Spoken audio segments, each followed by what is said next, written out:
Plaisir de vous retrouver ce soir encore pour une autre édition de Le Grand Soir sur votre chaîne de télévision.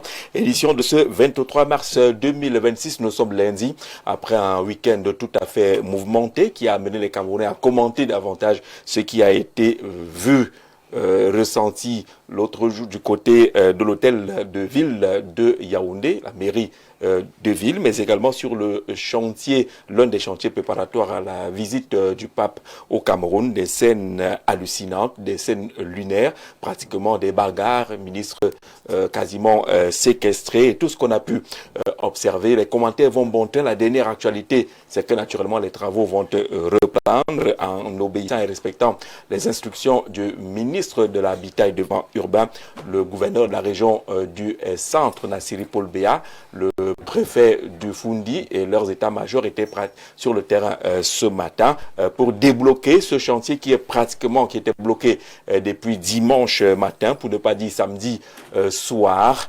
On venira ce soir au-delà justement de ces faits pour essayer de découvrir et dévoiler les origines de tout ce qui se passe. On ira avec nos invités aux sources des tensions et de ces conflits. Ce qui se passe aujourd'hui aurait-il pu être géré autrement? Quelles sont les causes, puisque ce qu'on observe peut être assimilé à des conséquences. Nos invités sont déjà installés ce soir pour passer de magnifiques moments d'échange et de construction, comme tous les soirs sur les antennes de votre chaîne de télévision. Accueillons François Sémet, c'est un habitué désormais, expert dans les questions de développement des territoires. François, bonsoir et bienvenue. Bonsoir Jean-Jacques, bonsoir à mes copanélistes, bonsoir aux milliers de téléspectateurs.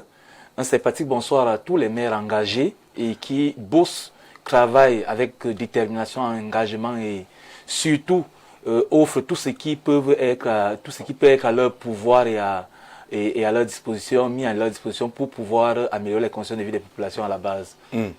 On va beaucoup parler justement des territoires, relativement à la thématique qui a été choisie. François Sémet, qu'on peut écouter tous les matins entre 9h30 et 11h50 sur Capital FM. Il fait partie des consultants de l'émission On Marche sur la Capitale, que vous connaissez certainement. Lui également, il fait partie de cette grande famille d'On Marche sur la Capitale. Hector Abia, qui est coordonnateur, c'est national, de Waste and Management. Waste Solution and Management. Waste Solution and Management, c'est quoi?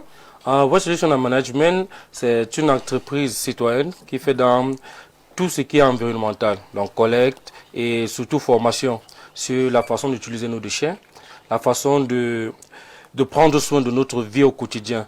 Donc nous avons décidé de nous mettre aux côtés de ces populations-là qui souffrent. Vous savez, quand votre ville est polluée, vous avez l'eau que nous utilisons. Déjà que l'entreprise qui est chargée de donner de l'eau n'arrive pas à couvrir tous les quartiers. Étant moi-même habitant d'un quartier, Nkolfoulou, où est basée justement la principale décharge de la ville de Yaoundé. Donc, toute la nappe phréatique de ce côté est polluée. Vous vous retrouvez donc avec des enfants, avec des ménages qui boivent de l'eau souillée et consorts. On a donc pensé avec certains amis et confrères de mettre sur pied cette association de sensibilisation sur l'utilisation des déchets et aussi convoquer le gouvernement pour leur dire, il y a à un certain moment, que les politiques qui sont destinés à la gestion des déchets doivent être mieux appliqués. Donc nous formons les populations, nous accompagnons dans la collecte et maintenant nous sommes en train d'aller dans le volet recyclage. Et nous espérons que ceux qui sont en charge de ces questions-là vont nous écouter et nous écoutent, parce que des fois vous déposez des projets sur leur table, ça passe comme une lettre, ça passe pour mort. Ça disparaît. Non, ça disparaît. Donc ce soir encore, vous nous donnez l'opportunité de leur dire que nous sommes nombreux.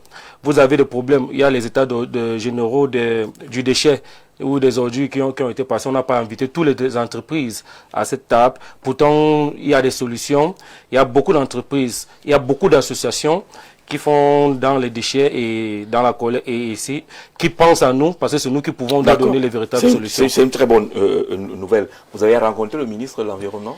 Oh, monsieur, il est Pierre. Il est... on ne le voit pas. Je ne veux pas dire qu'il est caduc comme le pan qui est sorti, mais justement qu'il essaye de... on ne le voit pas, on ne le ressent pas. Et c'est un des membres du gouvernement vraiment qui n'est pas à sa place. Il est dans le mutisme dans un secteur aussi clé que l'environnement. Aujourd'hui, c'est la journée météorologique. Qui demande à ce qu'on soit dynamique, qu'on soit sur le terrain.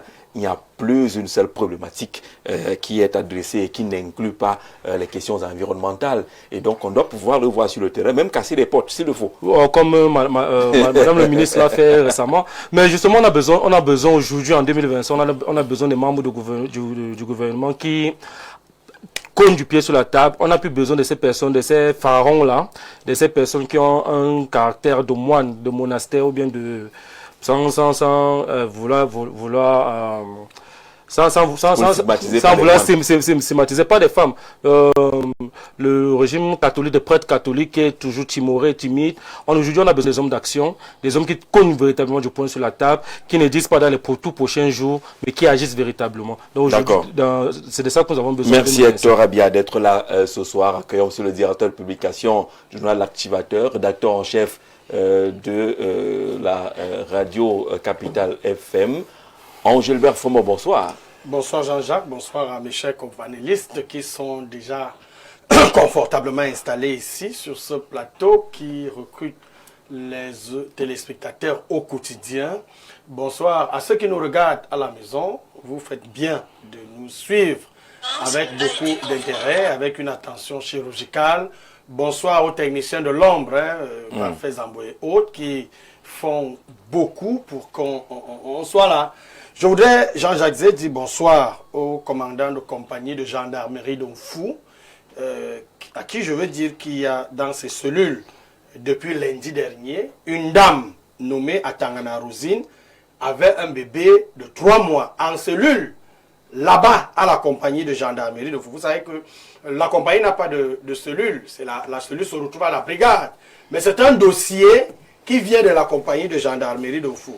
Une dame qui a été citée, dont le nom ne figure même pas dans la plainte, mais qui se retrouve dans une histoire de bagarre, où elle séparait, je ne sais pas quoi, mais à qui on demande aujourd'hui, pour qu'elle sorte, ce qu'ils appellent, pour le compte du ministère public, je ne sais pas si la gendarmerie a derrière le ministère public, parce que moi on m'a appris que le ministère public c'est le parquet, les magistrats et autres, donc ils demandent pour le compte du ministère public une caution de 150 000.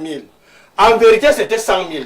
Ils ont appelé ça l'éternel 100 000 de la compagnie de gendarmerie d'Onfou. Maintenant, le nouveau commandant de compagnie, dit-on, est déjà venu avec les enchères. C'est déjà 150 000. Je voudrais lui dire bonsoir et lui dire que chez nous, au village, nous on ne fonctionne pas comme ça. Quand vous venez travailler, faites le travail que Galax et Toga Landry vous a envoyé faire. Les affaires d'argent dans les villages, nous on n'aime pas trop ça. Vraiment, je ne voulais pas parler de ça. Non, mais si je me retrouve à te parler, je dis que la scène s'est passée à Djouzok. Djouzok dépend de l'arrondissement d'Onkola Famba. C'est le village de Aimé Cyprien Olinga, le président. Alors, Atangana Rosine, la précision avant la Atangana Rosine est donc la mère de ce bébé de 3 mois qui actuellement est enfermé avec son bébé depuis lundi. Et vous voyez, c'est difficile. Quelqu'un pouvait la décharger, quelqu'un pouvait la porter, mais on demande 150 000. Disant que c'est le parquet, que quand le procureur va venir faire le contrôle des cellules, on va lui remettre. Pourtant, le procureur Mpaloua Collins, à qui je dis bonsoir, et que je connais très bien, plus c'est mon ami, lui, il n'est pas dans ces choses-là. Tu es les amis procureurs. Oui, il n'est pas dans ces choses-là. Il ne connaît même pas ça. C'est quelqu'un qui fait son travail et ne sait faire que ce pourquoi le ministre de la dénonciation, le président de la République. La dénonciation est passée. Je voulais dire bonsoir au commandant de brigade, de compagnie, pas de brigade. Le commandant de brigade ne connaît rien dedans. C'est le commandant de compagnie. D'accord, c'est le commandant de compagnie. S'il y a une réponse relativement à cette dénonciation, eh bien, il faut répondre clairement à tout cela. Les habitués du plateau, Benoît Feudieu, militant très engagé, conseiller municipal, membre de la cellule de communication, ou la famille des communicants du RDPC, bonsoir. Bonsoir Jean-Jacques, bonsoir à vos nombreux téléspectateurs, bonsoir aux co-discutants, et un bonsoir particulier à tous les militants du RDPC, qui s'apprête ce sera demain, oui, les 41 ans, à célébrer le 41e anniversaire du RDPC avec le thème Préparons-nous à consolider la place et la force du parti derrière le président national. D'accord. Et le terme, il est assez évocateur. Il est interne.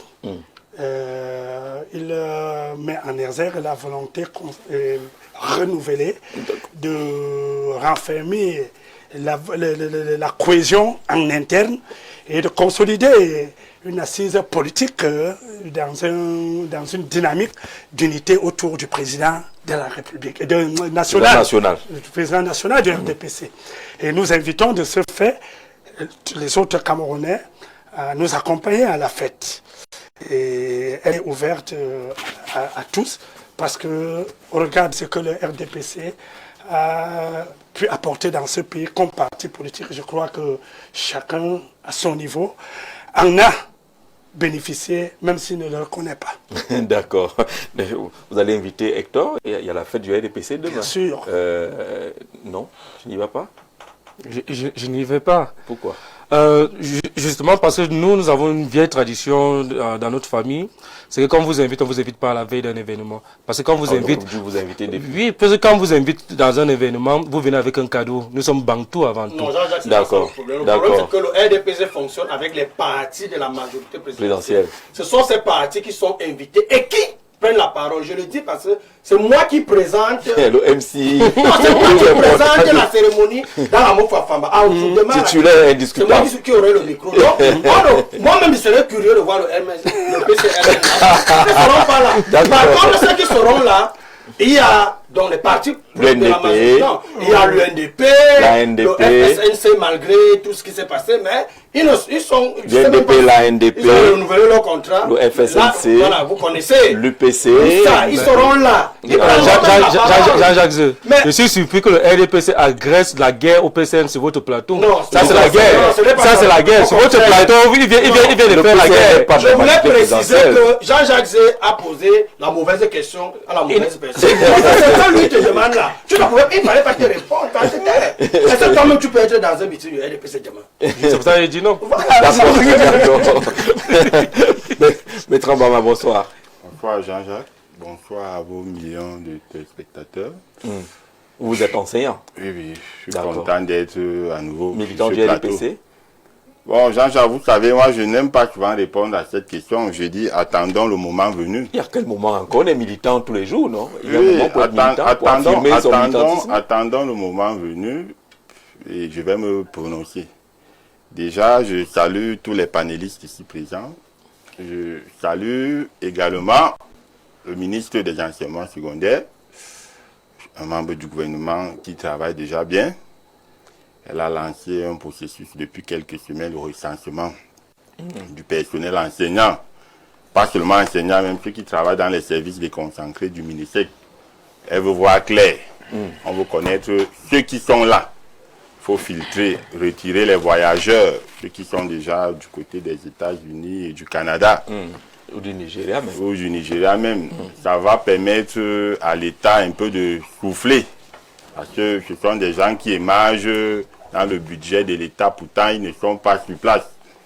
Vous savez que pour moi c'est souvent très rare de féliciter les membres du gouvernement, mais quand tu fais bien ton travail, il faut... Ça va être le deuxième ou le troisième membre du Non, j'ai félicité le ministre Lé, ici, oui, le très vaillant Paul Atangadi, voilà. un homme de terrain très efficace. Vous félicitez pas Koutès? Koutès, bon, je vais féliciter Koutès lorsqu'on va entrer dans le débat. J'aurai aussi des reproches également à faire à Koutès. D'accord. Parce que je l'aime bien. C'est une femme. Qui aime bien, châtie bien. Exactement. Bon, il y en a qui ne travaillent pas. Je ne sais pas pourquoi, peut-être j'attends de... Exemple de ceux qui ne travaillent pas. Vous savez, je ne peux bien pas... parler du ministre de l'Environnement. Vous dites qu'il ne travaille pas. Non, moi je ne connais pas trop ce qu'il fait. Ils sont nombreux comme ça, le tourisme et tout ça. Bon, ils sont nombreux. On n'a pas de ministre. Oui, bon. Il y a quelqu'un qui assure, qui gère les affaires courantes. Bon, il y a aussi le ministre des Sports qui travaille déjà bien. Ah d'accord. Il travaille déjà bien parce qu'il a compris. Vous savez, Jean-Jacques, il ne faut pas commettre le terrain, mais lorsque tu comprends, tu connais déjà ton cahier de charge, tu connais tes limites, ça veut dire que tu as compris la leçon et que tu travailles déjà également bien. Je félicite le professeur Narcisse Melecombi. Moi, je veux qu'il reste au gouvernement. N'en déplaise aux gens. Qui sommes-nous? Moi, je veux qu'il reste au gouvernement, même mais qu'il change de portefeuille. Oui, oui. On envoie Tangandi là-bas. Bon, Atangandi, non. Atangandi mérite... Puisque tu le félicites. Non, Atangandi mérite son poste parce que les élections, les municipales et les législatives approchent. Il y a toujours des hommes politiques véreux qui sont encore dans la brousse, qui vont sortir les griffes. Et Atangandi doit être là pour les recadrer. D'accord, c'est noté, Maître Ababa. Merci d'être là, enseignant, analyste sociopolitique. On prend un verre d'eau et puis on se retrouve derrière.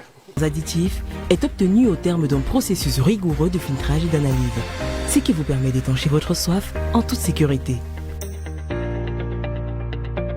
Buvez l'eau minérale Bonis, buvez la vie.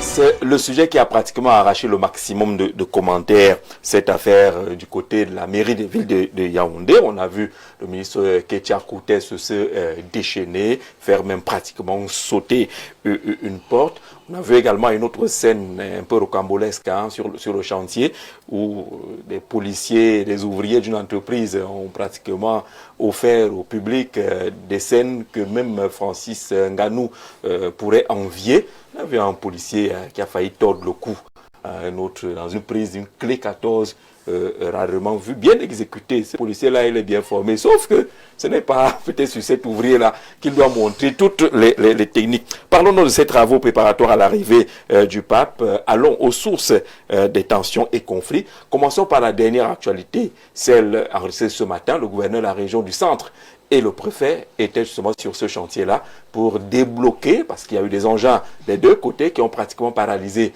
le chantier. On va écouter le gouverneur Nassri Paul Béa et puis on commentera derrière.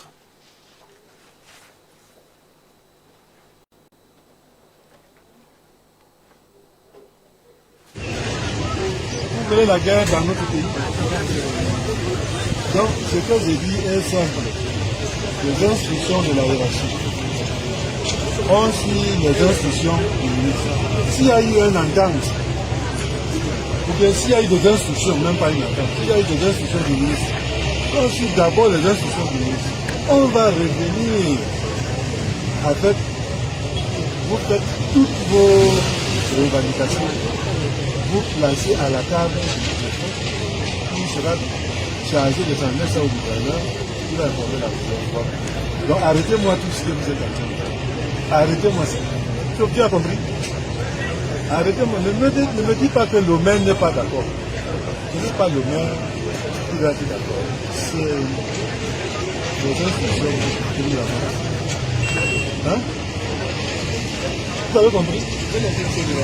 Vos engins d'hiver, donc d'abord, nous allons rester ici. Que vos engins d'hiver d'abord, là où vous avez fait. Mettez vos engins à part. Si vous êtes en train de travailler, mettez d'abord vos engins. Allez-y. J'attends ici. Le gouverneur Nassri Paul Béa, Benoît Feu-Dieu, le Cameroun finalement c'est une curiosité. Bon, elle est curiosité tout simplement parce que certaines voudraient que ça soit curiosité. Elle ne l'est pas, normalement. Parce que je crois que mais quand il y a un problème au Cameroun, on dramatise un peu, il faut le dire aussi. Parce que, au-delà de tout, quand je vois, on présente partout la ministre disant qu'elle a détruit le bâtiment à la mairie de la ville. Moi, je dis qu'il y a une grossièreté dedans. Il faut quand même qu'on soit un peu sérieux parfois quand on rencontre de quelque chose. Et ce qui est curieux avec moi, c'est que ça se commande dans les réseaux sociaux, même dans les médias conventionnels. Je vois des gens prennent parole et disent, mais Madame la ministre a brisé la porte. C'est pour ça que je préfère commencer par là, pour vous dire donc la spécificité camerounaise dans l'appréciation des choses. Alors, vraiment, une porte en aluminium comme celle qui est devant ce studio, Monsieur Jean-José, vous pouvez la casser comment? Non, il y a des choses qu'on n'a pas besoin de faire publicité avec. Peut-être le bâtiment avait problème et ça ne tenait plus. Et le ministre a poussé en sortant, le bâtiment est tombé. Moi, je ne vois pas ça, c'est le côté totalement fait divers de cette affaire. Mais le fond de l'affaire, c'est de voir quand même qu'un chantier en tout cas, est bloqué. Non, il fallait relever d'abord ce fait divers. qui se commentent au même titre que le chantier bloqué. Mais il faut dire ici que le chantier de Madagascar et consorts a été lancé bien avant l'annonce de la visite du pape. Oui, et ce chantier devait faire 6 mois. Donc, en principe, il devait être terminé à l'heure où nous nous trouvons. Et face à certaines difficultés financières relevées par l'entreprise, le maire de la ville aurait rallongé de 2 mois. Je vais quand même commencer déjà par dire, sur ce plan-là, en tant qu'élu local, vraiment, je dénonce aussi quand même ces procédures-là qui freinent totalement l'exécution de certains chantiers, parce que le maire de la ville, il travaille, mais il a beaucoup de difficultés. On a l'habitude de soulever cela. On ne voit pas, n'est-ce pas, ces actions, parce que les procédures font en telle enseigne que parfois les chantiers sont lancés de part et d'autre. Ça, et c'est ce qui est arrivé à créer ce problème. Maintenant, il y a eu la visite du pape annoncée par le directeur du cabinet civil. Je fais la précision pour que vous compreniez là où je vais aller. Quand le directeur du cabinet civil annonce la visite du pape, c'est pour relever, ça, on comprend là déjà que c'est une affaire d'État. Ça veut dire que si c'est déjà la plus haute hiérarchie de l'État, c'est l'État, c'est le patron de l'État, c'est le chef de l'État qui invite le pape. Je n'entre pas dans les usages diplomatiques, mais ça veut dire qu'il y a déjà un intérêt d'État qui est en jeu. Alors, la ministre, donc constatant que l'autre société avait arrêté le travail, a dû, je ne vais pas trop entrer dans ce qui s'est passé avant, parce qu'on n'expose pas trop cela, mais je prends juste au niveau où la ministre fait intervenir l'autre société dans l'urgence. Oui. Parce que ce qui m'intéresse par moment, au-delà des sentiments qu'on peut avoir avec les uns et les autres, c'est déjà de savoir, est-ce que, au moins même déjà juridiquement parlant, le ministre a droit d'intervenir sur un tel chantier. Ça, c'est d'abord ça qui est intéressant. Et l'autre pan qui est intéressant, c'est les actions des agents de la communauté, de la commune. Parce que j'aurais dû commencer, quel que soit le cas, d'abord un peu à dénoncer le comportement des agents. Parce qu'il faut dire certaines choses claires. Bien, moi, j'ai commencé à dire ici que, contrairement à ce qu'on aime commenter sur le maire de la ville, je sais ses difficultés pour entrer dans les fonds afin de réaliser ces chantiers. Mais, les agents de la communauté allaient avec la police, arrêter les ouvriers et aller enfermer à la communauté. Il faut également commencer par condamner ce genre de comportement. Parce que ce n'est pas des bandits, c'est des ouvriers qui étaient sur le chantier. Et on ne peut pas dire que ceux qui sont descendus ne connaissent pas que c'est le ministre qui a demandé qu'ils soient là. Alors, maintenant, les enfermer, la présence d'un membre du gouvernement vous fait d'abord arrêter ce que vous devez avoir à faire. Quitte à ce que vous vous remettez entre les personnalités. Parce que je suis sûr que si le maire Messi même était là, je ne pense pas qu'il soit capable de cautionner cela. La présence d'un membre du gouvernement, on n'a même pas besoin de savoir s'il a ou elle a droit d'être là ou pas. Jusqu'à aller même sur les histoires de bousculer la porte. Ça devient même un peu inquiétant. Qu'un membre du gouvernement qui entre, quand il entre avec la force de l'ordre qui est détachée à la communauté, il y a un protocole de circonstances qui se met en place, qui s'active seul, qu'on n'a même pas besoin de dire.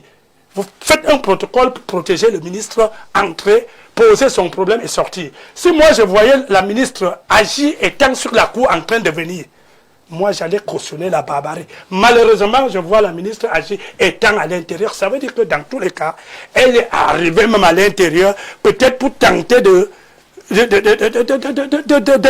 dialoguer. Et que ça n'a pas marché.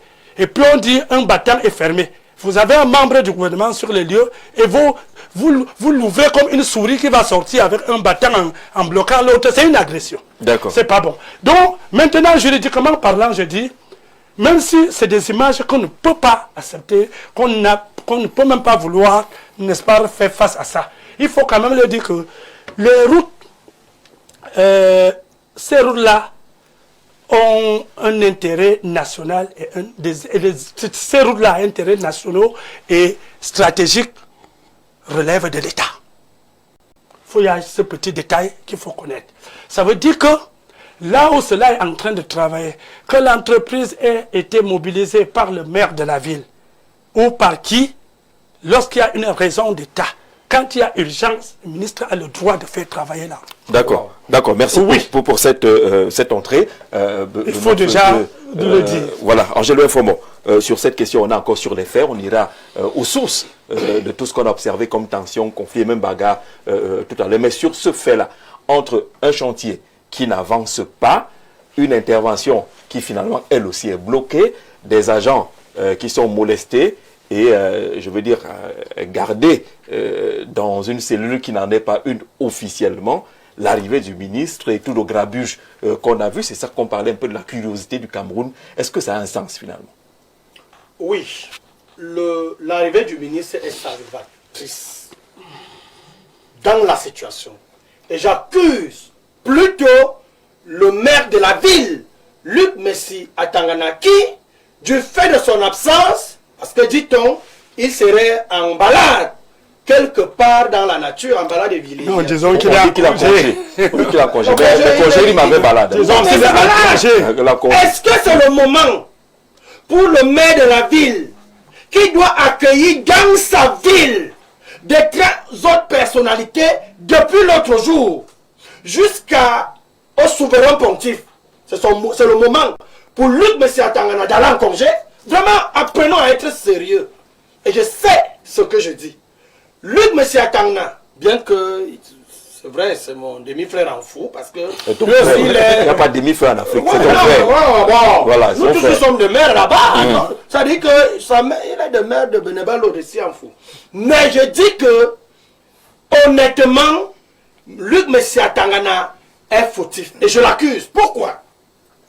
Parce que, ayant été incapable, lui et son entreprise, d'assurer la construction et dans les délais de cette route par laquelle passeront de très hautes personnalités du monde et le souverain pontife, Célestine Ketcha-Koutès, ministre de l'urbanisme et de l'habitat, vient en rescousse dans le cadre de la solidarité gouvernementale, d'une part, dans le cadre de l'image, de la sauvegarde de l'image du pays, d'autre part, parce que c'est le plus important, elle gère les politiques publiques. Donc quand ça vous a dépassé sur le plan technique, elle gère les politiques publiques, elle gère l'image. Alors, au lieu que M. Atana soit content, que Koutès s'est déjà battu avec une entreprise qui dit que, ou elle obtient que, on fait d'abord, on va parler argent après. Mais moi, à la place de Luc Messi Atangana, j'aurais seulement dit qu'au nom du Père et du Fils et de Koutès, Amen. Mais au lieu de faire ça, il, dit-on, piloterait à distance un boycott. C'est ce que nous avons vu. Qui est-il, Luc Messi Atangana, pour mettre en branle la police nationale, la communauté urbaine, la mairie de la ville dispose d'une police municipale. Bien qu'elle soit là, elle ait des missions limitées, parce que la police municipale, c'est un ensemble de garnements qui ne sont pas officiers de police judiciaire. Ils ne peuvent pas interpeller. Ils sont là pour la taxation, pour le service de la commune ou de la communauté. Et ayant mis en branle la police nationale, qui est-il? Est-ce que le maire a la capacité administrative, même juridique, de mettre en branle la police nationale? Non! C'est l'autorité administrative qui dispose de ça, et le pouvoir de réquisition et le pouvoir de mettre, c'est l'autorité administrative qui dispose des forces de l'ordre. Mais vous allez voir ces policiers dans notre genre débarquer, mal formés, désormais, puisqu'ils n'ont même pas pu reconnaître membres du gouvernement, ils ne savent pas qu'ils sont au service du membre du gouvernement. Et au Cameroun, l'autorité civile prime sur l'autorité militaire. Ça, c'est le Cameroun. Alors, la police même qui était là, je salue le délégué général à la Sûreté nationale, à qui je suggère humblement de relayer des effectifs du prestigieux corps de la Sûreté nationale, tous ces policiers en civil et en tenue, parce que nous les connaissons, nous avons pu les identifier, qui ont pris part à cette mascarade. Les policiers ne peuvent, ils avaient quel mandat pour interpeller des gens et les conduire, vous-même, de Madagascar à la communauté urbaine. C'est quand même distant. Alors qu'il y a des unités de police tout autour. Alors, est-ce que la communauté urbaine, est-ce que la mairie de la ville, est-ce que Luc Messia Tangana dispose d'une cellule, d'une unité de police judiciaire, là-bas, à la communauté urbaine? Que faisaient ces otages? Parce qu'ils ont été embastillés, pris en otage. Ils ont été kidnappés et pris en otage, embastillés dans un bureau de la mairie de la ville. Et ça, dit-on, ils auraient agi sous l'impulsion du maire de la ville qui tirait par les cheveux ces scrogneux qui agissaient. C'est quoi? C'est scrogneux. C'est difficile. Même le mot est difficile. Je finis en disant que personnellement, l'itinéraire même en question peut changer. Lorsque les hautes personnalités arrivent au pays, on leur présente des édifices, des routes, des itinéraires qui en réalité peuvent contribuer à l'histoire, peuvent émerveiller. Moi, voici un itinéraire que moi je propose. Moi, je pense que le cortège pouvait passer par la poste centrale. C'est pour aller à l'université catholique. C'est pour aller à l'université catholique. Je suis donc en train de vous proposer un itinéraire. Pourquoi? Les travaux seront achevés. Le cortège pouvait passer par la poste centrale. Longeant au ministère de la Défense. Ouvrir une vue sur le monument de la réunification. Le pape va voir le monument, le prestigieux monument de la réunification. Contourner le nouveau bâtiment de l'Union européenne. Parce qu'il y a des choses que les étrangers doivent voir et qu'il y a au Cameroun. C'est de ça qu'il est question. Faire découvrir le palais de verre Paul Biya, c'est-à-dire l'Assemblée nationale. Et vous voyez, pourquoi pas le lycée général Leclerc, où le président Paul Biya a fait ses classes. Et il est sorti de là, nanti d'un baccalauréat. Je crois option philosophe, comme on disait, de bac philo. mais c'est de ça qu'il est question. Alors, il a alors vu quoi les Camerounais? Je vais vous dire. Il a alors vu quoi? De boucher à col de son combat. C'est moi la réunification qui n'est pas engagée.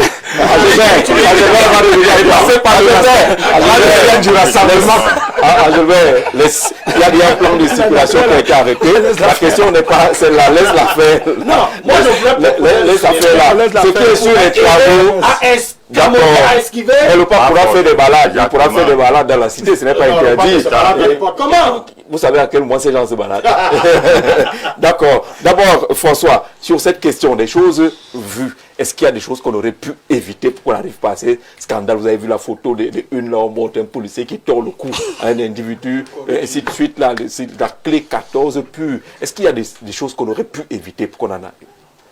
Oui, Jean-Jacques, toute violence, quelle qu'elle soit, à sanctionner, à bannir de notre société, puisque nous ne sommes plus à l'état de nature. La réalité ici est telle que ce policier, j'ai envie de lui dire qu'en face de lui on peut placer un Ganou, Francis, puisque ce monsieur, je crois qu'il est bien formé, mais justement, comme vous l'avez indiqué à l'entame, il n'est pas... Parce que l'autre n'est pas formé à la bagarre. Il y a le front, il y a les fronts. Son vis-à-vis est formé à la truelle. À la truelle et au cravot. Le béton.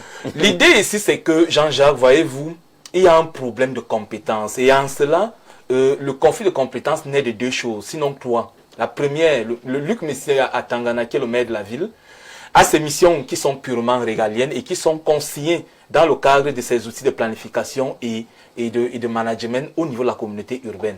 La deuxième chose étant que si nous venons maintenant au fait qui font les choux gras de la presse, c'est-à-dire que le conflit, la RIX, qui a été mis en exergue, ici, il était donc de la question des maintien de l'ordre. C'est une autre compétence qui n'est pas du domaine du maire, mais plutôt du préfet. Donc, il aurait dû... Maintien de l'ordre à quel niveau? Sur le chantier? Quand il y a déjà conflit, quand il y a bagarre et RIX, il y a déjà trouble à l'ordre public. Et le maire aurait dû saisir directement le préfet. Pour que le préfet... C'est le préfet qui met en branle la force publique. Ça, c'est la deuxième chose. La troisième chose étant que la primauté, la prééminence des missions et des rôles au niveau de l'amélioration des conditions de vie des populations, ou bien de l'accompagnement, ou bien de l'implémentation des politiques publiques au niveau territorial, est à deux niveaux. C'est-à-dire, si vous êtes sur le Code général des collectivités territoriales décentralisées, qui consacre la décentralisation, à l'article 18, il est indiqué que les compétences sont exclusivement implémentées par les maires, mais lorsque celles-ci ne parviennent pas à les implémenter de façon optimale, le ministère peut venir à la rescousse et l'implémenter. Et en cela, il y a donc un détail qui est technique et qui semble ne pas suffisamment être mis en exergue, et c'est l'urgence. Et c'est dans ce petit vocable qu'il y a donc eu tout ce qui a été présenté ici.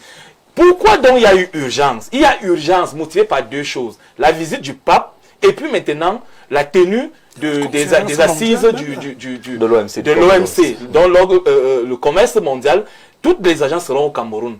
Et en cela, donc, le ministre Ketcha Coutez est exactement dans la prééminence, la primauté de son rôle. Et ici, elle doit exercer pleinement ses missions. Voyez-vous, lorsque vous avez été lorsque vous êtes ministre de la ville, puisque le ministère de la ville, c'est ce qu'on a, on appelait avant le ministère de la ville. Oui. Donc, le ministre de la ville, donc, a un problème. Quelle est l'image? Parce que l'image que vous renvoyez de votre ville, c'est, comme quelqu'un l'a indiqué sur un plateau ce matin, le maire doit être un jardinier. Et l'image, c'est, on veut voir le lieu par excellence, on verra de quoi il s'agit, qu'est-ce que vous renvoyez à première vue, c'est la beauté, l'éclat de votre ville. Qu'est-ce qu'on voit donc là? Vous voyez que même Angel est en train de classer un itinéraire. Parce que chacun veut présenter la ville de façon plus intéressante. Et ici, donc, le ministre de la ville, c'est normal, a donc peur aussi de sa posture. Du haut de sa stature, du haut de la chair, elle dit donc, non, je vais aller intervenir. C'est vrai. Elle qui réussit à faire résister le notre père aux musulmans. Et qui doit créer... Voyez-vous, si elle réussit à faire résister le notre père aux musulmans, c'est pas Luc Messi qui est inerte, indolent, incompétent et tout, qui va résister, puisque Luc Messi est toujours dans les costumes. Rarement on l'a vu en tenue de travail. Donc, il y a les mecs qui travaillent au Cameroun, Jean-Jacques Zé. Il y a les mecs qui travaillent au Cameroun. Ce que je dis là, je le tiens de Gilbert Chimivuna, c'est pas moi qui le dis, c'est l'ancien délégué du gouvernement qui l'indiquait qu'il ne comprend pas ce qui s'est passé avec le nouveau délégué du gouvernement, ce qu'on appelle aujourd'hui le maire de la ville. Il a manifesté sa déception. Voilà. On a été déçu de Luc Messi à Tangana. C'était ouvertement devant les médias. Voilà. D'accord. Donc, et ici, donc, il y a un problème qui se pose. Est-ce qu'on a mis des hommes qu'il faut à la place qu'il faut? On peut vouloir maquiller aujourd'hui. On veut créer une espèce de conflit entre est-ce de la déconcentration, la décentralisation? Est-ce qu'il n'y a pas de conflit là-dessus? Le problème ici est clair. C'est que le maire a eu le temps de planifier ses actions, de résoudre ce problème et de préparer la venue du pape. C'est sa ville. Donc, et quand on est allé guetter dans certains documents, on s'est rendu compte que c'est même une route qui a été planifiée, budgétisée, et donc, naturellement, il a donc transmis le marché à un prestataire. Donc, le prestataire, s'il est incompétent, s'il ne parvient pas à respecter les cahiers, s'il est défaillant, s'il ne parvient pas à respecter les cahiers de charges, naturellement, on doit le remplacer. D'où dans la situation d'urgence. Et en cela, donc, Madame Ketcha Coutez est totalement dans son rôle. Même si on insistera tout à l'heure dans la deuxième partie du programme sur les procédures, il y a urgence, mais les urgences sont encadrées également par quelques procédures. Tout à fait. Bertrand, sur les choses vues et entendues, est-ce qu'on aurait pu éviter la situation dans laquelle on se retrouve aujourd'hui. Le chantier est resté bloqué pratiquement tout le week-end. Vendredi, Arab Contractors a travaillé. Samedi, Arab Contractors a travaillé. Dimanche, au moment d'arriver sur le chantier, c'était bloqué par les engins de l'autre structure, l'autre entreprise de la mairie de ville, jusqu'à ce que le gouverneur descende ce matin pour demander à ce que les instructions du ministre soient respectées d'abord et qu'à ce niveau-là, il n'y a pas de débat. Jean-Jean, on pouvait éviter cette situation quand je regarde ces images. Les employés d'Arab Contractors qui ont été molestés par des agents de la commune, déjà ce n'est pas bien. Et de la police. Et de la police. Il faudrait qu'on séminarise vraiment les agents qu'on recrute dans les communes. Parce que parfois, ils ont un très mauvais comportement. C'est de la barbarie parfois. Mais Jean-Jean, de l'autre côté, vous voyez, ces agents n'ont pas agi d'eux-mêmes. Déjà, il faut relever certains points. Vous savez, Jean-Jean, je dis toujours, le manque de communication peut créer des problèmes. Et j'entends des choses ici, là, et moi, ça me dérange. On est là pour éduquer ceux qui nous écoutent, Jean-Jean. C'est notre rôle également de faire de la pédagogie. Même lorsqu'on a raison, il y a la manière. Il faut la procédure. Lorsque tu rates la procédure, même si tu avais raison, tu auras tort. Même lorsqu'on veut arracher quelque chose, ça ne se passe pas ainsi. Déjà, je condamne les agents de la commune qui ont molesté les employés d'Arab Contractors jusqu'à enfermer, comme s'il y avait une cellule à la communauté urbaine, ce qu'on appelle la mairie de la ville. Ça, je condamne cet acte-là. Le comportement de ce policier, déjà, est à condamner. Même quand il faut faire des reproches, ça ne se passe pas ainsi. Mais de l'autre côté, vous voyez, Jean-Jacques, le rôle également des agents de la commune, c'est de contrôler les chantiers initiés par la mairie de la ville. Oui. Vous voyez, lorsque j'arrive dans un chantier, je constate qu'il y a des inconnus.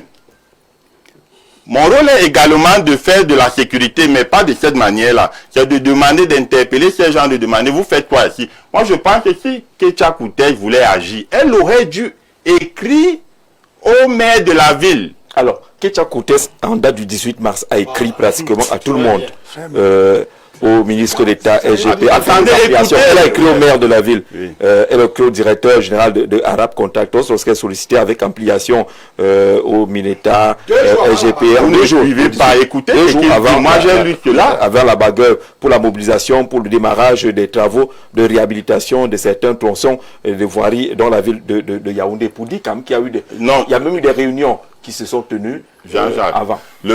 C'est adressé à qui? Le ministre s'adresse à qui? Le courrier qu'on a.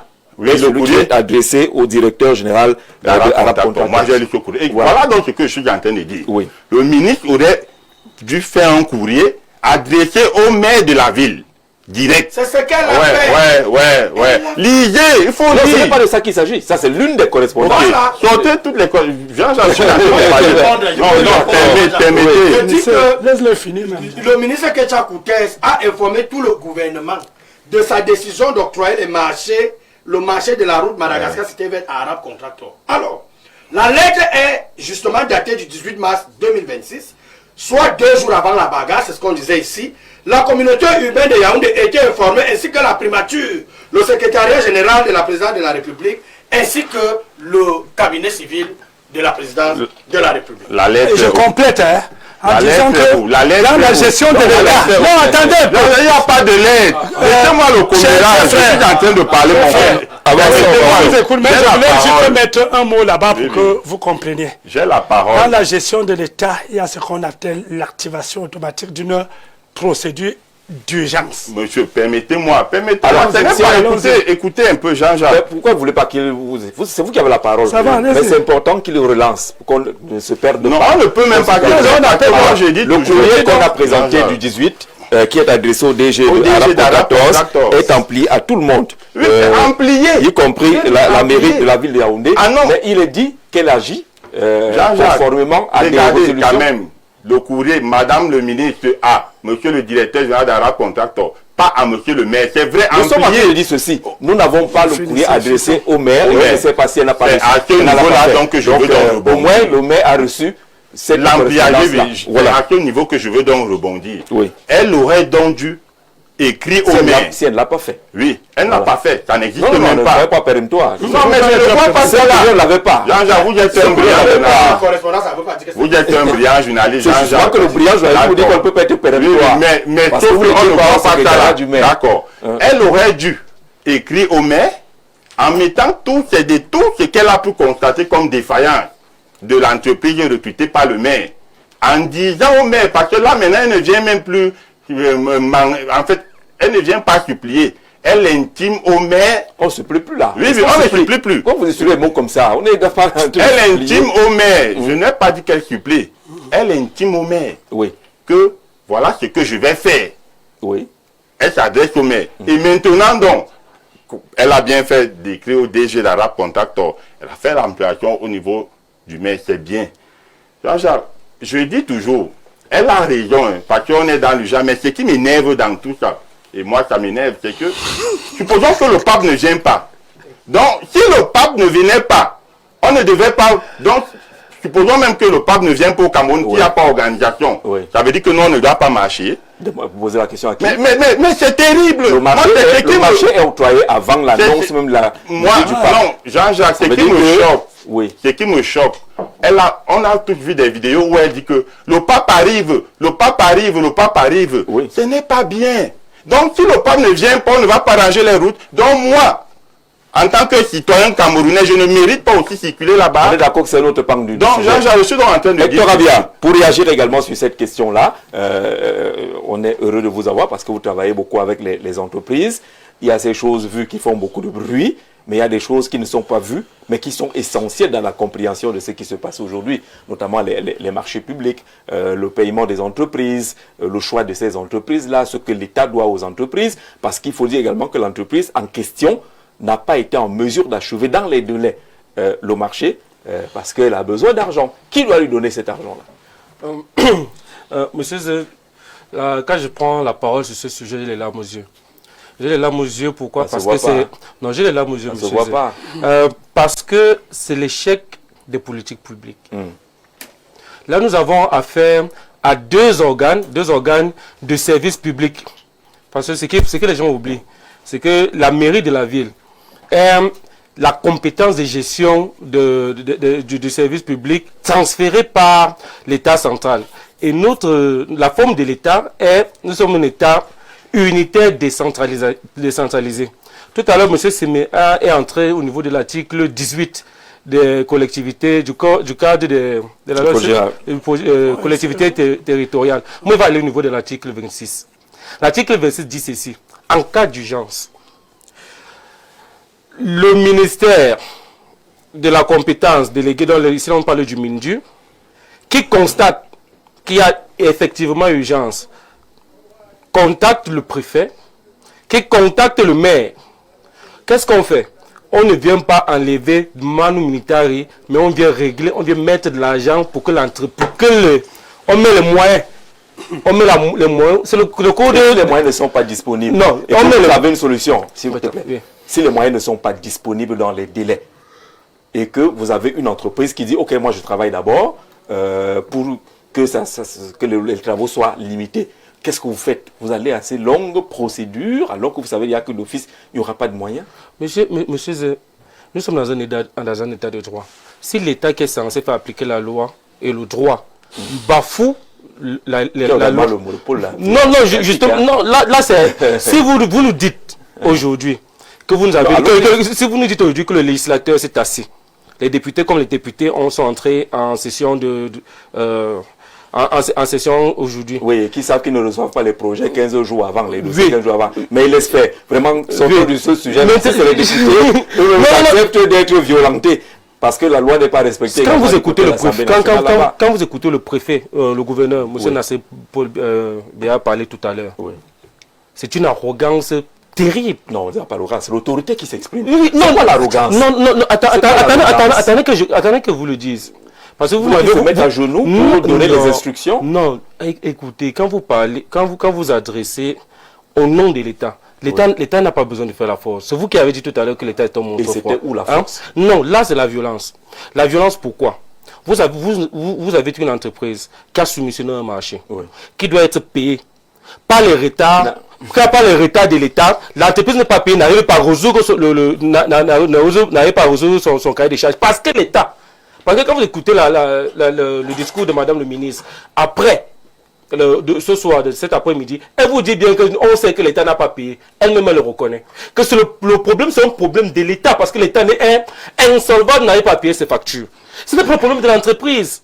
À un moment, quand vous arrivez donc, et que vous avez floué quelqu'un, quand vous arrivez, ce n'est pas de cette manière que vous venez parler à quelqu'un qui voudrait assouvir le désir de servir son pays. Il veut assouvir ses besoins, il bloque la... Non, attendez. Et là, on se met à genoux. Pour lui dire que monsieur, vraiment, comment on n'a pas payé, on ne fait rien. C'est ça? Monsieur Zé, oui. Tout à l'heure, le copanéniste disait une chose. Quand il y a un marché qui était attribué par la mairie de la ville de Yaoundé à une entreprise, qui semble ne pas avoir une surface financière qui lui donne ce marché-là. C'est l'État. C'est pour ça que tout à l'heure, j'ai commencé à faire le procès. L'État. J'ai commencé à faire le procès.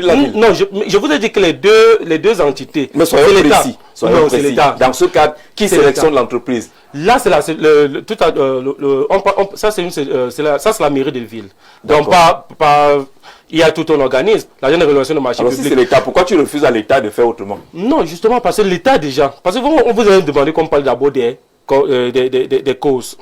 On commence par les causes. Oui. Il y a une agence de régulation de marché public qui est censée veiller à étudier le plan. C'est pour ça que je dis que là, nous sommes en train de faire le procès de l'État. En voulant dédouaner, en voulant tirer sur X ou Y, on oublie que la véritable...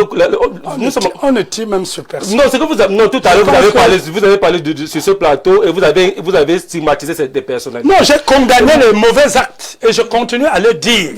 Vous savez, j'ai condamné ce qui était anormal. Oui, et là, je ne me cache pas pour le dire. Vous voulez que je vienne dire ici qu'un membre du gouvernement vient et que les agents ne lui donnent pas le passage, ils n'actionnent pas une sécurité à son endroit. Vous voulez que je cautionne ici Monsieur le conseiller, il y a ce qu'on appelle l'orthodoxie gouvernementale. Vous ne pouvez pas infantiliser les élus locaux.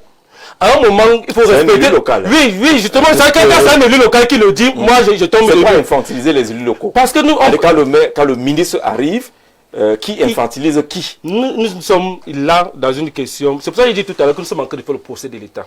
D'accord. Oui, nous avons dit ici que la forme de l'État que nous avons aujourd'hui ne permet pas parce qu'on est des véritables politiques publiques engagées qui participent au développement du Cameroun. On le dit tous les jours. Et ce que nous sommes en train de vivre aujourd'hui, c'est bien comme ça tombe, c'est entre eux. Parce que là, on ne va pas dire que c'est l'opposition qui est en train de parler. C'est bien quand c'est entre eux. Vous êtes en... Pourquoi on a toujours ce cas? On n'en a pas à Bafoussam, on n'en a pas à Garoua. Il y a un problème. Ce que je voudrais indiquer à Hector, c'est qu'il ne faut pas perdre de vue deux détails. L'urgence. La motivation de Madame le ministre vient de deux éléments. L'OMC et la visite papale. Première chose. Deuxième chose, il y a le timing. Elle vous indique qu'il reste 2 jours pour que... Et on a bien vu que la ministre, la Nigériane, est déjà arrivée au Cameroun. Elle est arrivée hier soir. Donc, et aujourd'hui, Madame le ministre n'avait que 2 jours pour résorber une situation difficile.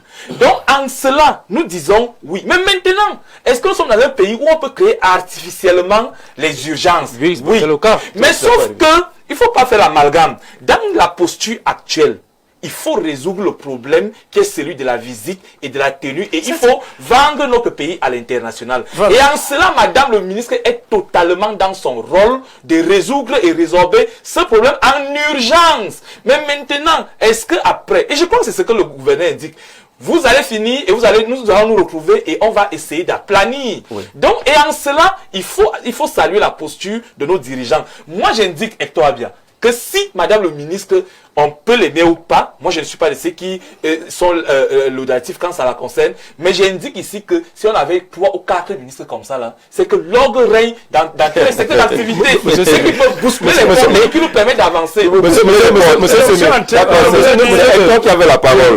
Je voudrais préciser une chose. L'orthodoxie gouvernementale voudrait une chose. On a vu dans ce pays, en 24 heures, on courait avec 4 ministères et les choses ont bougé. L'orthodoxie gouvernementale voudrait ceci. La loi dit, quand il y a un problème avec une compétence léguée, le ministre de tutelle de la compétence léguée transfère cette doléance au Mindevel. Donc ça veut dire que là, Madame le ministre, devait s'appuyer. Oui, nous sommes dans un état de droit. Et ce qui est en train de se passer, en train de créer un précédent. Un précédent de désordre au niveau des collectivités territoriales décentralisées. Et ce précédent n'est pas bon pour tout. On ne fait pas de politique politicienne. Donc Mme Ketia Kouté aurait pu rencontrer son collègue du gouvernement, le Mindevel, lui dire voici les mesures d'urgence que nous avons à prendre. Et le Mindevel était dans son rôle de faire tout ceci. Alors on est d'accord. C'est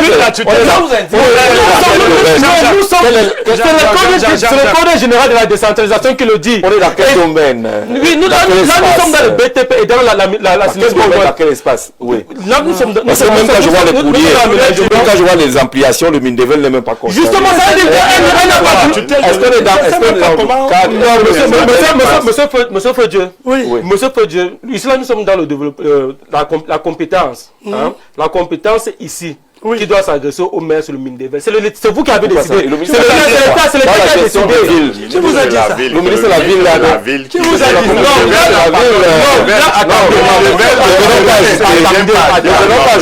non, qui va nous comprendre. On ne le met pas. Ça m'étonne quand lui ne pas parler de cette façon. Vraiment. Non, écoutez, ça m'étonne vraiment. Permettez-moi, je vous dis. Je crois que vous voulez un peu confondre tout.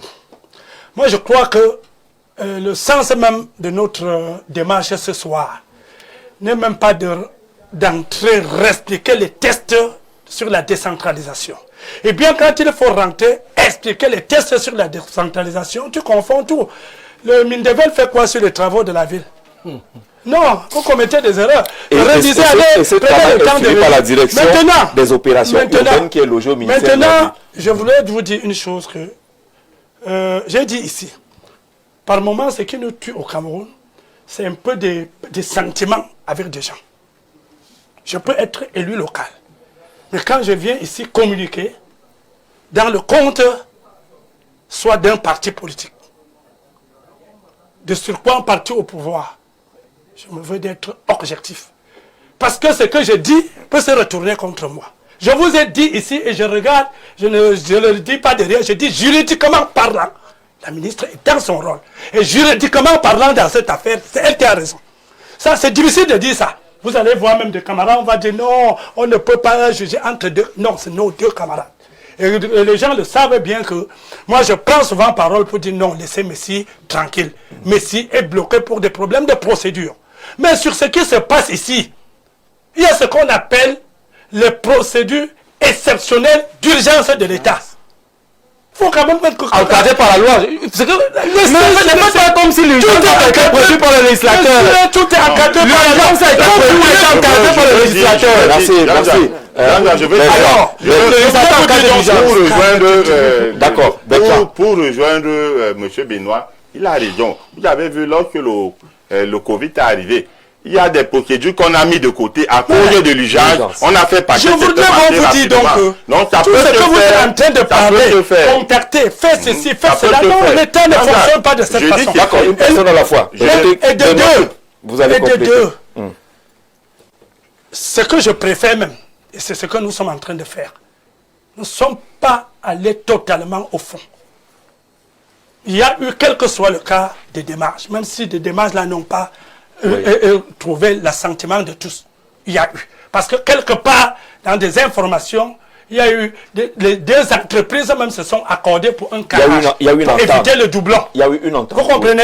Le gouvernement parle de cette entente. Il ne faudrait pas qu'on vienne troubler, et que j'appelle ça souvent masturber les esprits, en faisant croire qu'on est en train de créer des choses qui n'existent pas. Je suis très d'accord. Et moi, il y a une chose que je vais quand même vous dire ici, et qui est regrettable.